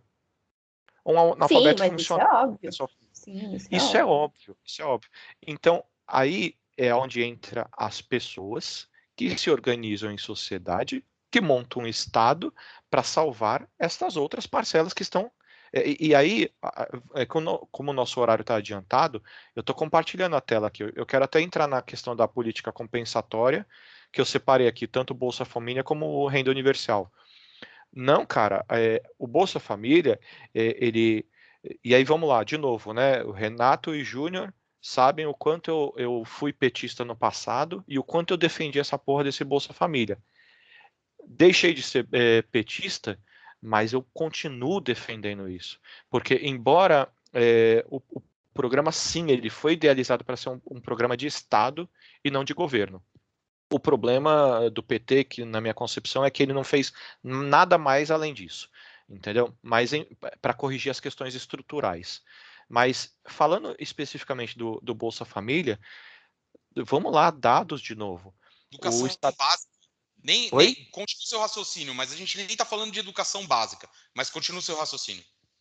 Não, estamos falando de uma política de Estado que a gente fala para trazer pessoas para dentro do mundo novamente, porque quando você fala que pessoas ganham menos que $2 por dia, essa pessoa ela não existe, cara. Quanto que você gasta no teu almoço? Entendeu? Como é que essa pessoa consegue viver com $2? Então, assim, e aí saiu a pesquisa do Estadão recentemente, que 70 pessoas, eu não consegui pesquisar a fundo, tá, Júnior? Porque a tua empresa filha da puta faz a gente ter que gastar para ver a reportagem inteira. Toda empresa que faz um negócio um pouquinho mais sério de jornalismo cobra paywall, filhão. Não, extremamente justo. Extremamente justo, apesar de que eu acho que a mensagem eu não acho tem que ser passada. Limita bastante o acesso, né, para pessoas que não têm condição. Não, mas tem matérias que têm acesso livre, mas você tem que entender que o jornal é uma empresa. Eles precisam sobreviver também. Sobreviver. Inclusive é uma empresa em decadência e com prejuízo, tá? Mas você pode contratar uma empresa de marketing aí para você conseguir os anunciantes. Calma, Isa, me ajuda a defender o Bolsa Família. Depois a gente fala do Estadão. Vai lá. Por que o Marcelo tá defendendo o Bolsa Família se todo mundo já defendeu o Bolsa Família, velho? Não. O que eu tô falando... Ele quer falar o que ele pensa porque ele acha que ele é especial. Vai lá, João. Não é. Eu quero fazer contraponto do Renato aqui, porque quando a gente fala de que não é uma política de Estado, é uma política que está há 18 anos. Ah, tudo bem, desses 18 anos teve 12 de PT. Então pode-se dizer que foi uma política de governo também, por quê? Porque aí sim, depois que se instaurou, depois que se teve sucesso, e aí começando lá no Fernando Henrique, justiça seja feita, né? Depois que se instaurou, aí passou a ser utilizado como massa de manobra. Ok. Mas a gente tem um percentual de que 70 pessoas saíram disso. Ah, mas qual o detalhe? Por que essas pessoas saíram? As pessoas originais lá do Bolsa Família, 70% delas hoje já não estão mais no programa. Estão vivendo com suas próprias pernas. Como? Essa pessoa passou a ser uma doméstica e agora ela não ganha mais R$500 de Bolsa Família, agora ela ganha R$1.000, um salário mínimo como uma empregada doméstica. Ah, teve pessoas que, estamos falando de 18 anos, tiveram filhos que foram obrigados a estudar. Imagina uma criança de 1 ano de idade que foi sustentada pelo Bolsa Família, com 18 anos, ela conseguiu, através de política de cota, entrar numa universidade e sair do outro lado. Então, assim, é que às vezes a gente fala o seguinte, nem existe, Júnior, o lado da direita em que fala o Brasil é assim mesmo e foda-se. Eu entendi o que você falou, a gente não pensa isso de vocês. Eu particularmente não penso isso de vocês. Mas também... quando você fala vocês, é quem? Vocês é ótimo, né? Você. Não, porque tá mais no campo não, porque é só uma... É tipo assim, tem gente que pensa. Você mesmo falou. Sim, não. No começo da call aí, pô. O pessoal que tá mais do lado da direita não pensa nisso, que tipo, morra-se o pobre, foda-se. Eu vi lá o Amoedo, eu vi lá o Kim Kataguiri falando, tal, tudo. Não é esse o pensamento deles. Assim como a esquerda também não pensa numa varinha de condom. Esqueci como que fala? Varinha de condão? É assim que fala? Condão. Nossa, Nossa, ele falou variante achei de que- condão aí. Não, eu achei que ele tava falando um negócio super científico, complexo. também. Aí não, era varinha de condão Não, mesmo. Não, porque assim, eu achei que era algum maluco que vendia pamonha, um cara chamado Condão vendendo pamonha numa variante Não, que eu passa na achei rua. que ele tava falando de algum conceito Não. científico, Eu variante de achei que era um condom. Eu falei, conceito também. Você leva em consideração as variantes de condom. O que eu quero dizer com isso? Eu quero dizer com isso que não existe você fazer uma política compensatória, como Bolsa Família, ou uma renda mínima, ou uma cota, e achar que o problema resolveu. Não é isso. Você iniciou um projeto. Então, quando eu falo que eu vou dar um Bolsa Família para o cara aqui hoje, eu sei que aquela pessoa ela vai se subnutrir, né? Mas não vai morrer. Mas eu estou pensando naquela criança que 18 anos depois, uma parte dela, que seja 10%, cara, pode ir formando uma futura sociedade. Quando eu falo, e aí, par, é a mesma coisa, entendeu? Tipo, a cota é só do negro, só do gay. Mas é isso, cara. A partir do momento em que você insere essa pessoa ali dentro, que seja exclusivamente pela cor, que não é, sempre existe as políticas por trás que deixa a coisa robusta, que cria um projeto mesmo, mas que seja só pela cor, ainda assim, depois de uma geração, você vai sair melhor do outro lado. Eu acho que eu me perdi no raciocínio, mas enfim, aqui está política universal, depois eu compartilho também porque o Bolsa Família nada mais é do que um primeiro passo para renda mínima universal, que o pessoal chama, né? Então, isso vai garantir que a sociedade seja melhor? Não, porra. Isso vai garantir que a sociedade ela parta de um mesmo ponto? Não, não é isso que estamos falando. O que a gente está falando é que se uma pessoa ela ganha um salário mínimo hoje, R$ 1.000, se o João Marcelo, mas vamos lá, o João Marcelo tá na linha da miséria, ganha R$ 1.000 hoje, o João Marcelo ele pode falar o seguinte: olha, eu quero estudar. Ele pode querer outras coisas. Ele vai dar liberdade para que o João Marcelo ele opte por querer mais e não simplesmente comer. Então, esta geração que passa a ganhar o renda mínima, ele vai dar um segundo passo para a geração dos filhos deles, que é querer mais, que é chegar mais. Tem a parte do estudo, mas tem a parte econômica também, que às vezes eu sinto falta das pessoas pensarem que quem ganha um salário mínimo faz a economia girar. Quem está na linha de ganhar um salário mínimo é quem faz a economia girar. Tipo, a gente hoje está trabalhando para uma parcela muito pequena da população que tem poder de compra. Exatamente. Então, cara, se você quer que a economia... Poxa, eu sou um liberal econômico e quero que a economia vá de vento em popa. Então, você tem que pensar no pobre. Então, você tem que colocar o pobre na conta. Porque se você não coloca, sabe? Eu vejo vídeos de todos os políticos, de todos os espectros políticos, desde o Flávio Dino, o Eduardo Leite, o Kim Kataguiri, e eu assisto. E todos... Você tá assistindo Eduardo Bolsonaro, né? Não, Nossa Bolsonaro senhora. Eu não assisto, porque para mim eles não são políticos, né? Então eu desconsidero então da minha caiu análise. O seu discurso, Isa. Não, para mim não são políticos, tô então eu desconsidero tem que eles coisa falam. Que não dá nem para assistir. Exato. Deus me livre. Mas eu assisto e todo mundo quer chegar no ponto de chegada, só que em diferentes pontos de partida, sabe? Me incomoda algumas coisas meio rasas que às vezes as pessoas colocam, como se, poxa, o PT foi horrível. Tá, mas vamos lá, eles criou o Bolsa Família, iniciou no Fernando Henrique, a gente sabe, tá? E eles colocaram em prática, eu sei, gente. Eles juntaram tudo numa coisa só, que foi ótimo, foi uma boa. Foi uma boa sacada. E aí agora esse dado do... a gente chegou num ponto que agora no Brasil juntaram o Fernando Henrique com o Lula num termo como comunista. Exato. Se isso não mostra o nível de extrema-direita, cara. Extrema-direita. O oposto da seriedade, eu não sei qual é a palavra, mas mostra como esqueceu-se tudo que foi feito nos últimos 30 anos, como se tudo fosse uma coisa desgraçada e absurda, e aí de repente aparece o o cidadão lá, a família que tá no poder lá, os negros lá, sabe-se lá por quê, tipo, de repente começou a se achar que aquilo fazia algum sentido, tipo, não, tudo bem. Bolsonaro, deputado, ele fala, eu sou contra tudo que tá aí, então pronto, ele vai resolver. Aí, então se juntou, tipo, o do Bolsa Família, do Lula, desculpa, Isa, eu não vou, eu vou deixar você continuar, não quero... Não, mas era exatamente isso que eu ia falar, eu acho que a gente ia se encontrar nesses pontos. Eu acho assim. que o jeito que chegou num ponto hoje no Brasil, não dá, quase como não dá para tratar, tipo, a desigualdade, como era o tema original do negócio aqui, aparentemente, como uma coisa, tipo, se você for perguntar para um Bolsonaro da vida, né, também não gosto de falar isso, ele vai provavelmente falar que isso existe, mas que foi obra dos comunistas, depois que o Fernando Henrique entrou no governo.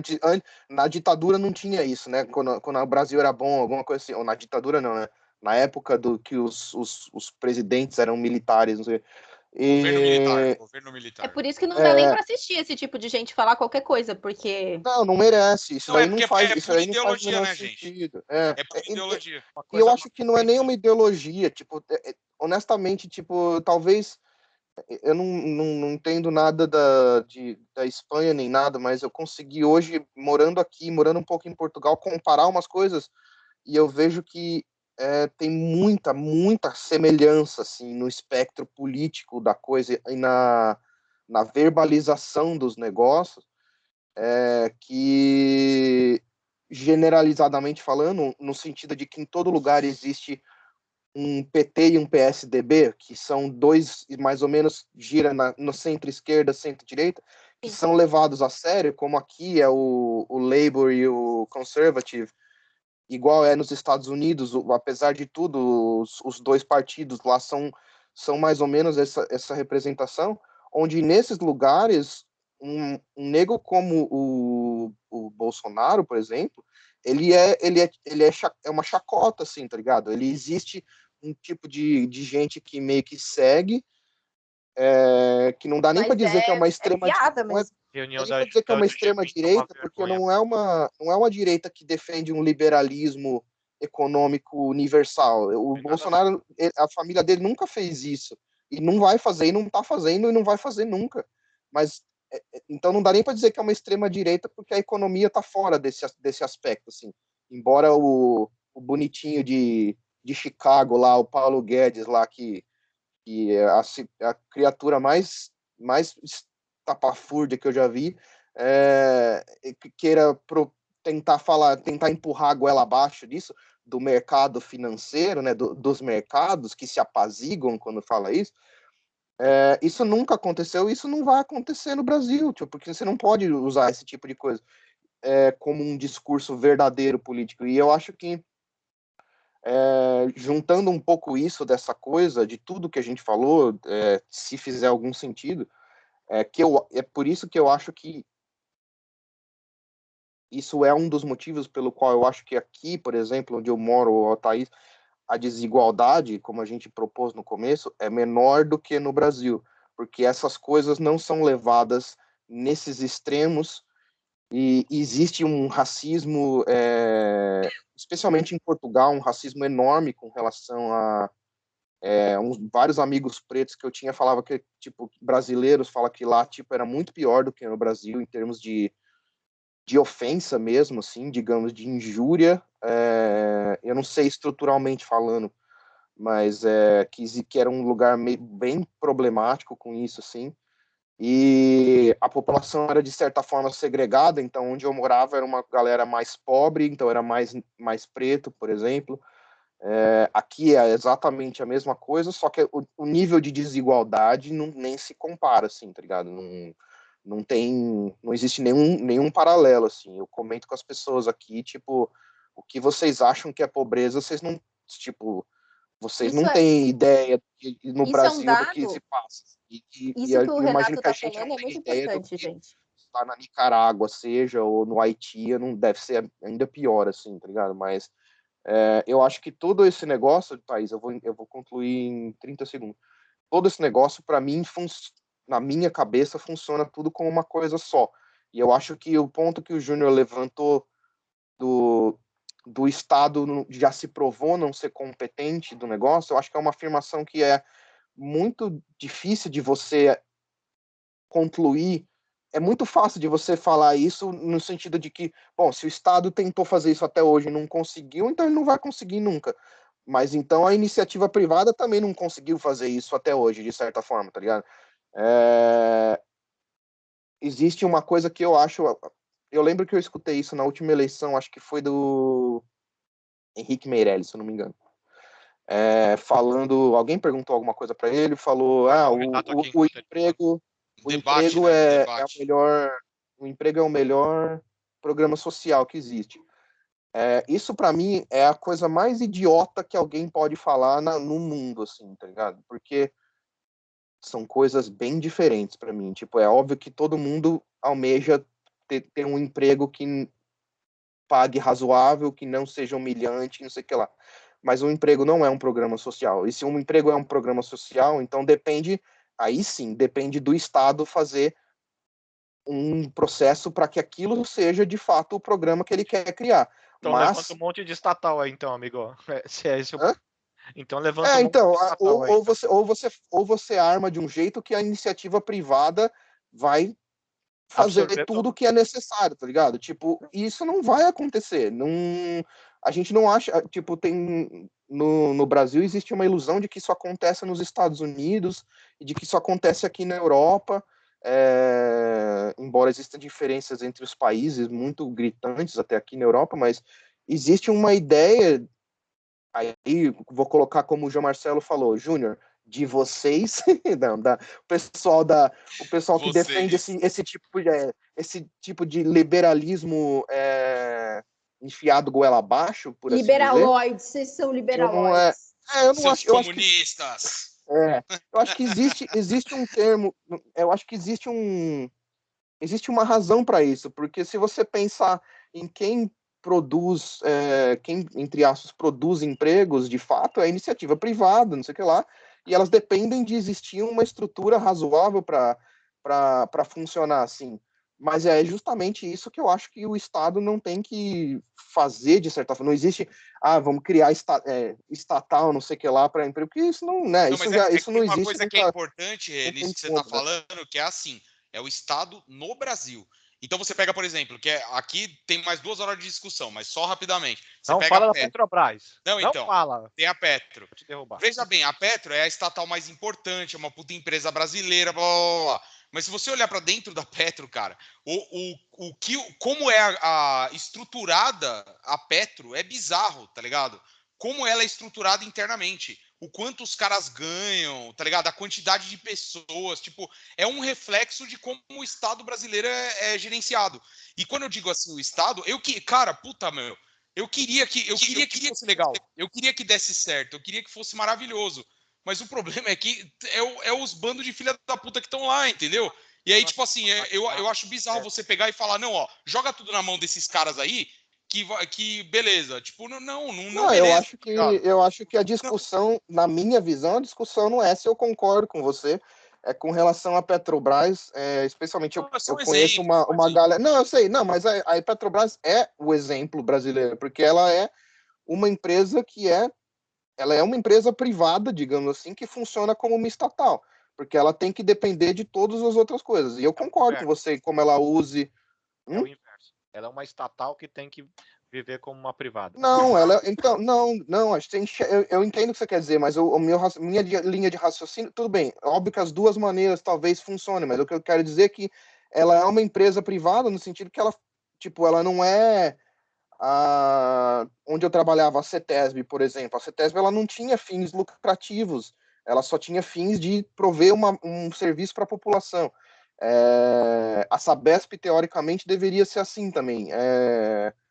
E outras empresas desse tipo. A Petrobras, se ela só funcionar fazendo isso, aí ela pode, de fato, ser uma estatal mesmo, e aí virar, tipo, aí não tem conselho de presidente, CEO, essas idiotices aí, não sei o que lá, que faz ela ter essa característica que o Júnior tá falando assim, só que ela é uma das maiores empresas do mundo, e o Brasil só não venderam a Petrobras ainda porque ela não dá prejuízo, ela dá lucro para muita gente, inclusive para ela própria. E se ela não fosse assim, e se ela não fosse uma das maiores empresas... Muito para o governo. O governo é o maior acionário dela. O governo ganha muito dinheiro com ela. Muito mesmo. Eu não sei como funciona o termo do governo versus a Petrobras. Cara, isso mas não eu não existe. acho que ela funcione dessa... eu não, tipo... Você fala do acionário da Petrobras, você tá falando do governo, hein? Júnior, não existe isso, cara. Não existe. Mas, enfim, vamos lá. Eu queria falar Deixa a par completar, porque o nosso horário avançou. Então, ela tá querendo falar bastante. O horário sempre avança, viu, João Marcelo? Ele nunca retrocede. Então vai para trás. Um ponto que o Renato falou que é bem importante, e é óbvio que vocês sabem disso, mas já que a gente está aqui discutindo e a gente pesquisou um pouquinho, essa questão de o que é ser pobre, né? Porque aí quando a gente fala o que é um país de primeiro mundo, né? Qual que é a diferença do Brasil para um país de primeiro mundo e tal? O que é considerado, por exemplo, não digo linha da pobreza, porque aqui eles não usam esse termo, eles usam o limiar do risco de pobreza. A pessoa que ganha até 800 euros aqui, ela é considerada uma pessoa que ela tem risco de passar fome, vamos dizer, de ser pobre, de, enfim, ter os seus direitos aí privados por conta da renda dela. E é muito diferente do Brasil, obviamente, né? A gente estava vendo ali no texto que o João Marcelo colocou, o quanto que uma pessoa tem que ganhar para ela entrar no Bolsa Família, por exemplo, é infinitamente menor, né? Não tem nem comparação uma coisa com a outra. Mas eu acho interessante olhar para algumas políticas que a gente tem aqui, de assistência, ou não sei qual o nome correto disso, mas que a gente consegue sim fazer com que o Estado obrigue a iniciativa privada, ou não sei, talvez outros nomes, para andar junto nisso. Incentivo, né? Vamos usar pelo menos o termo incentivo. Sim, por exemplo, uma das coisas que tem aqui que eu acho que é interessante é o que eles chamam de aluguel social, que é o seguinte: quando uma pessoa ela é proprietária de mais do que, acho que de 3 imóveis, se não me engano, e esses imóveis ela usa para locação, ela usa para aluguel, para fonte de renda, ela é obrigada a ter uma porcentagem desses imóveis para aluguel social, que é um aluguel que é mais barato e o governo obriga ela a fazer Júnior vai isso. descobrir que o Boulos está fazendo política lá na Europa agora. O Júnior vai descobrir que tem taxação de grandes fortunas na Espanha. Isso é muito... Mas isso, por exemplo, é uma coisa muito interessante de você olhar. Eu não sei se existe alguma coisa parecida no Brasil, até onde eu sei não. Existem programas sociais de moradia no Brasil, mas nada que seja que você é proprietário do imóvel e você é obrigado, mas funciona, mas na prática. É isso que eu quero chegar. É isso, entende? Eu acho que assim, a grande diferença é isso. A gente tem algumas políticas aqui que realmente funcionam e, enfim, até mesmo essa questão da moradia agora tá uma briga ferrada no governo, porque chegou-se ao consenso, o Renato que mora aqui na Europa sabe, os aluguéis aqui é uma coisa estratosférica, isso é um dos grandes problemas que a população pobre tem, porque não consegue alugar a casa aqui, porque é ridiculamente alto. E aí existem vários mecanismos que estão sendo feitos para baixar, limitar o valor dos aluguéis. Então, tem uma série de coisas aqui, eu só não achei nada com relação à educação aqui, de cotas e coisas para a educação. Mas tem essa coisa que eu falei das famílias numerosas, das famílias monoparentais, tem a questão das famílias que são de baixa renda e tudo. E todo essas minorias, podemos assim considerar, elas têm um espaço ali onde alguém está olhando para elas e fazendo alguma coisa.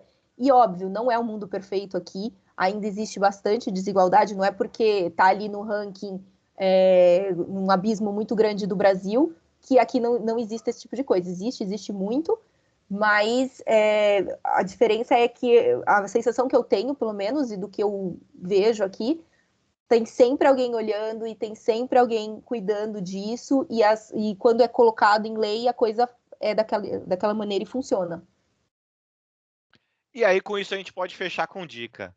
As meninas culturais, nossa, o que tem de dica para nós, ô Isa? Ou você não vai nem de dica hoje? Eu sei que o Olha, assunto, A hoje gente o tem um minha assunto foi quadro aqui irritação que pesado. foi se no chama As nível Dicas da Isa. que é As difícil. Dicas da Isa, vai. Não, é porque assim, esse assunto eu trouxe. Até agora a gente estava falando sobre política e a gente nem entrou na economia ainda, né? A gente estava falando sobre política. Eu trouxe um assunto porque ele é pesado mesmo, cara. E se pá, para mim, é o mais contraditório de todos dos campos. Quando a gente fala de economia, a gente vai brigar bastante, mas esse ponto de. é, qual que é o lugar nosso da responsabilidade nisso tudo de sociedade? Cara, isso é contraditório pra caralho, pra caralho. E é pesado, porque a gente tá falando de comida, cara. A gente tá falando de comida, a gente tá falando de você ir num trajeto de 3 quilômetros para a escola da sua filha e você falar 10 vezes no farol daqui para lá falando, desculpa, eu não tenho. Entendeu? É pesado. E aí a gente está falando para fechar com o assunto de sustentabilidade. Ninguém precisa querer ser altruísta. É sustentabilidade. Assim como uma empresa pensa em ser sustentável durante um X tempo, durante 30 anos, fazer projeto para isso, o governo tem que ser sustentável também. Não adianta eu excluir uma parcela que não se sustenta. É o mesmo discurso que o Júnior fala. Essa política aqui, ela não se sustenta. Não se sustenta. Realmente, a gente tem que fazer política social sustentável para que a sociedade seja sustentável, para que a democracia seja sustentável. Rapidinho para finalizar, eu ouvi uma frase um tempo atrás e que cada vez faz mais sentido para mim, não sei, não lembro mais onde eu ouvi, mas que era que a solidariedade no futuro vai ser uma questão de sobrevivência. Então, assim, a questão da solidariedade não é mais assim, hoje em dia, porque eu me preocupo com o próximo, porque eu sou bom, porque eu tenho uma alma boa. E sim por questão de sobrevivência, porque se a gente não cuidar. Agora com a pandemia a gente está vendo isso. Se a gente não vacinar o mundo todo, mesmo os outros países aqui, a gente tem 80% da Espanha vacinada. Não adianta nada a gente ter 80% da Espanha vacinada se a Romênia aqui do lado tem 20%. Entende? Então, assim, Sim. não faz sentido. E vamos aí a gente fechar está a em fronteira, risco. né? A gente está em risco. Então, a solidariedade, eu acho que a gente já chegou nesse futuro, quando alguém falou isso daí, e a gente já chegou. A solidariedade é uma questão de sobrevivência. Carro blindado ele não resolve mais. Não adianta. Então, mas acho que talvez a gente, por causa disso que a Thaís falou, a gente acaba voltando no começo. Tudo bem que a gente não achou que a gente ia chegar em nenhuma conclusão no final disso tudo aqui, mas Eu achei, tipo, a vamos gente abrir volta pro votação. começo, tipo, então, tipo, a solidariedade talvez ela até soe como uma palavra meio, sei lá, não sei, Piegas. fantasiosa de alguma coisa assim, mas Sim. onde que tá a desigualdade onde que o Estado, como a gente está falando aqui, o Estado como um ente escolhido pela gente, assim, e os entes que formam o Estado, já que não existe nada além das pessoas, das empresas, das famílias, não sei o que lá, onde que tá isso além da solidariedade, assim, eu acho que o que o Marcelo falou em termos de você para no farol e em São Paulo, né? Isso é um caso bastante comum, assim, e tem que falar, não, desculpa, eu não tenho, não, desculpa, não sei o que lá, ou coisas do gênero. E se aquilo soa normal para alguém, ou se alguém tem a solução para aquilo, tipo, como algumas pessoas tentam falar que, não, então isso tudo é porque todos os governos são corruptos e tem muito imposto e não sei o que lá para pagar isso. Existe um quê de verdade nisso? Existe um quê de mentira também. Tipo, você tá no meio do caminho, tipo, Mas como isso algumas por si só não pessoas, é solução, né? não é exatamente. Então aí você não fala, bom, então se existe esse meio termo, então quer dizer que vai ser sempre assim, mas não é, porque aqui, embora por aqui se tratando de cidades grandes, como onde eu moro aqui, existe também essas pessoas nesse aspecto, não, mas muito menos em outro tipo de situação. E as discussões aqui, elas não são tão diferentes assim, tá ligado? As discussões políticas. elas giram em torno das mesmas coisas. Tem também gente essas aqui pessoas, querendo mas- baixar imposto, tá ligado? Tem muito imposto pagando aqui. Eu não sei em relação ao Brasil como é que é, honestamente, o nível de coisa. Não, mas tem sempre alguém falando que tem muito imposto e que tem que diminuir imposto, sei que lá. E tem gente falando que tem que aumentar imposto de não sei o que lá. As discussões não são tão diferentes assim, tá ligado? E acho que o ponto, já que a gente está tratando praticamente só do Brasil, eu acho que esse é um ponto onde o Brasil quase que salta aos olhos de outros lugares, assim, porque ele é um país com muita riqueza e muito desenvolvimento, e ao mesmo tempo ele não, tipo, você olha a questão que você trouxe um tempo atrás de saneamento básico, que uma enorme parcela da população não tem, e que é uma questão quase exclusivamente estatal, basicamente, só que passou por N governos e ninguém resolveu fazer isso aí. Olha, honestamente, não é uma coisa tão difícil de fazer, para ser bem sincero. Você precisa de dinheiro só. E paga-se muito imposto, né? Que é isso que salta os olhos. É muito imposto e nada e não retorno. Tipo, Não tem retorno. ou pouco retorno. A questão Entendeu? retorno Se não tivesse. trazer para um estranho, debate também. Bem legal. Questão É tributária. esse é o Os caras problema do preferem negócio. gastar 6 bilhões de fundo eleitoral para fazer propaganda na eleição, cara. É foda. Você pega ou 6 30 pro bilhões, que Centrão. você faz? Ou 30 pro Pois Centrão. é, De emenda de relator. Ou Pois tratorzão. Ou tratoraço, é isso aí. É que é ridículo. Ou mansão também de 6 milhões, né? Mas Não, a gente não vai ter Aqui o dica imposto mesmo? é alto, mas Hein? o retorno é alto também. Vamos Não, O que é esse retorno trator pra que a Isa população é falou aí alto. que eu não estou sabendo? Fui eu que falei. A Isa falou, mas eu falei. É o tratoraço, que é a concessão de emendas parlamentares sem justificativa. Deu dinheiro para todos os parlamentares usarem como eles quisessem, que é meio que um mensalão moderno do Bolsonaro, e aí eles descobriram que os caras gastaram em tratores superfaturados. É isso. E No meio comprou da um monte não de sabia trator disso, para né? municípios que não usam tratores. Simples assim. Quer dizer, não comprou, né? Só contabilizou isso, né? Exato. Vamos lá, vamos fechar. A gente aqui do Brasil não almoçou ainda. Eu não sei se vocês já Eu jantaram. também não, tá? E aqui já são Acho que a Marília 5h20 já da deve estar meio tarde. brava do almoço. Nossa, Melhor não sair. e eu tenho que comer correndo para ir para a festinha da minha delicinha, a festinha importada do Halloween, que a gente vai ter que participar. Importada? O que é importada? Como assim? Porque É que o Halloween, acho que é porque ele quis dizer que o Halloween não é brasileiro, não alguma é coisa assim. cultura nacional. É isso que eu Ah. quis dizer. Nem o Natal também. O Papai Noel veio de Recife. Não, mas vamos nessa aqui, vamos nessa que eu vou dar minha dica. Vai de dica, vai de dica. Eu vou dar uma dica de um podcast. Lá vamos nós. Vocês não ouvem porra nenhuma. E assim, eu vou dar dica porque tem convidado. No próximo, vocês nem me contam. Vai se fuder que eu ouvi o do Lula, comentei um monte de coisa e você ficou piana lá, e você não falou nada. Você tava. Mas eu eu gosto das dicas da Isa. Mas vamos lá, chama um podcast que é do Mamilos, não sei se vocês já ouviram falar, que é um podcast de duas mulheres que fazem diversos assuntos, e ele é um de 2018, mas ficou muito marcado para mim, que chama Eu Não Sou Racista, tá? E aí fala sobre o racismo, fala sobre essa...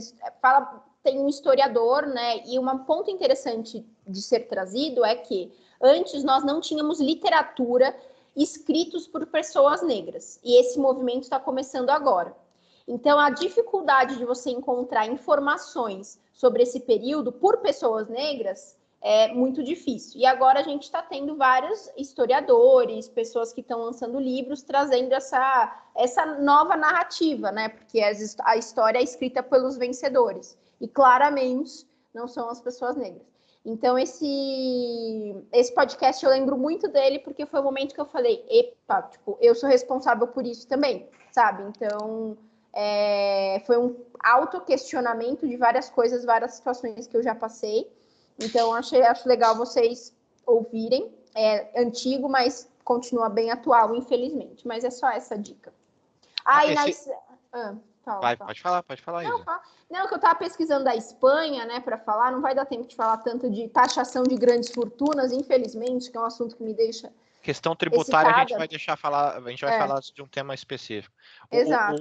Mas esse negócio que você está falando de pessoas negras lançarem seus livros, tal, tudo, é bem legal, porque aí voltando para aquele ponto lá de gays dentro que consomem produtos de maior valor agregado, né? E aí esse ponto Pink Money. E aí esse ponto da discussão foi o seguinte: quando perceberam que essa classe consome mais meu iPhone, aí a Apple falou o seguinte: porra, mas a gente não tem ninguém aqui pensando nesse pessoal. Como é que eles na estão consumindo isso? verdade, eu sou meio contra, não contra, não. Eu tenho minhas questões de você tentar despertar solidariedade nas pessoas. Porque eu acho que nem todo mundo é solidário e nem todo mundo é empático. Empatia virou uma palavra meio que chavão, né, pra gente usar. E eu acho legal, como a gente está numa sociedade capitalista, e eu não vou entrar se eu gosto ou não gosto, mas a gente está numa sociedade capitalista, a gente precisa seguir o dinheiro. E eu acho que as empresas precisam começar a pensar nisso, né? Porque o LGBTQIA+, sempre estiveram aí, né? Não é porque tem uma HQ de dois homens se beijando que a sociedade vai virar bissexual ou homossexual. Então, assim, as empresas começarem a seguir o dinheiro e também entenderem que um time diverso, com pessoas de classes sociais diferentes, com pessoas de etnias diferentes, de religiões diferentes, eles trazem um ganho de produtividade, de criatividade. Isso é comprovado. Então, tem um estudo que mostra que pessoas iguais trabalhando juntas, então colocar o Renato, o Reinaldinho e o João Marcelo trabalhando na mesma equipe. Eles têm uma consistência de resultado desde o início, e é uma consistência, eles não têm grandes ganhos, porque é todo mundo um pouco parecido. Estou usando o exemplo de vocês por conta da família, exato. E aí, quando você tem uma equipe diversa, no começo é um pouquinho mais difícil para todo mundo se inteirar, mas depois os ganhos são muito maiores. Então, assim, gente, é dado, sabe? Por isso que eu sempre trago dado para falar, porque eu não gosto de colocar as coisas na mesa que eu vi no zap da família, sabe?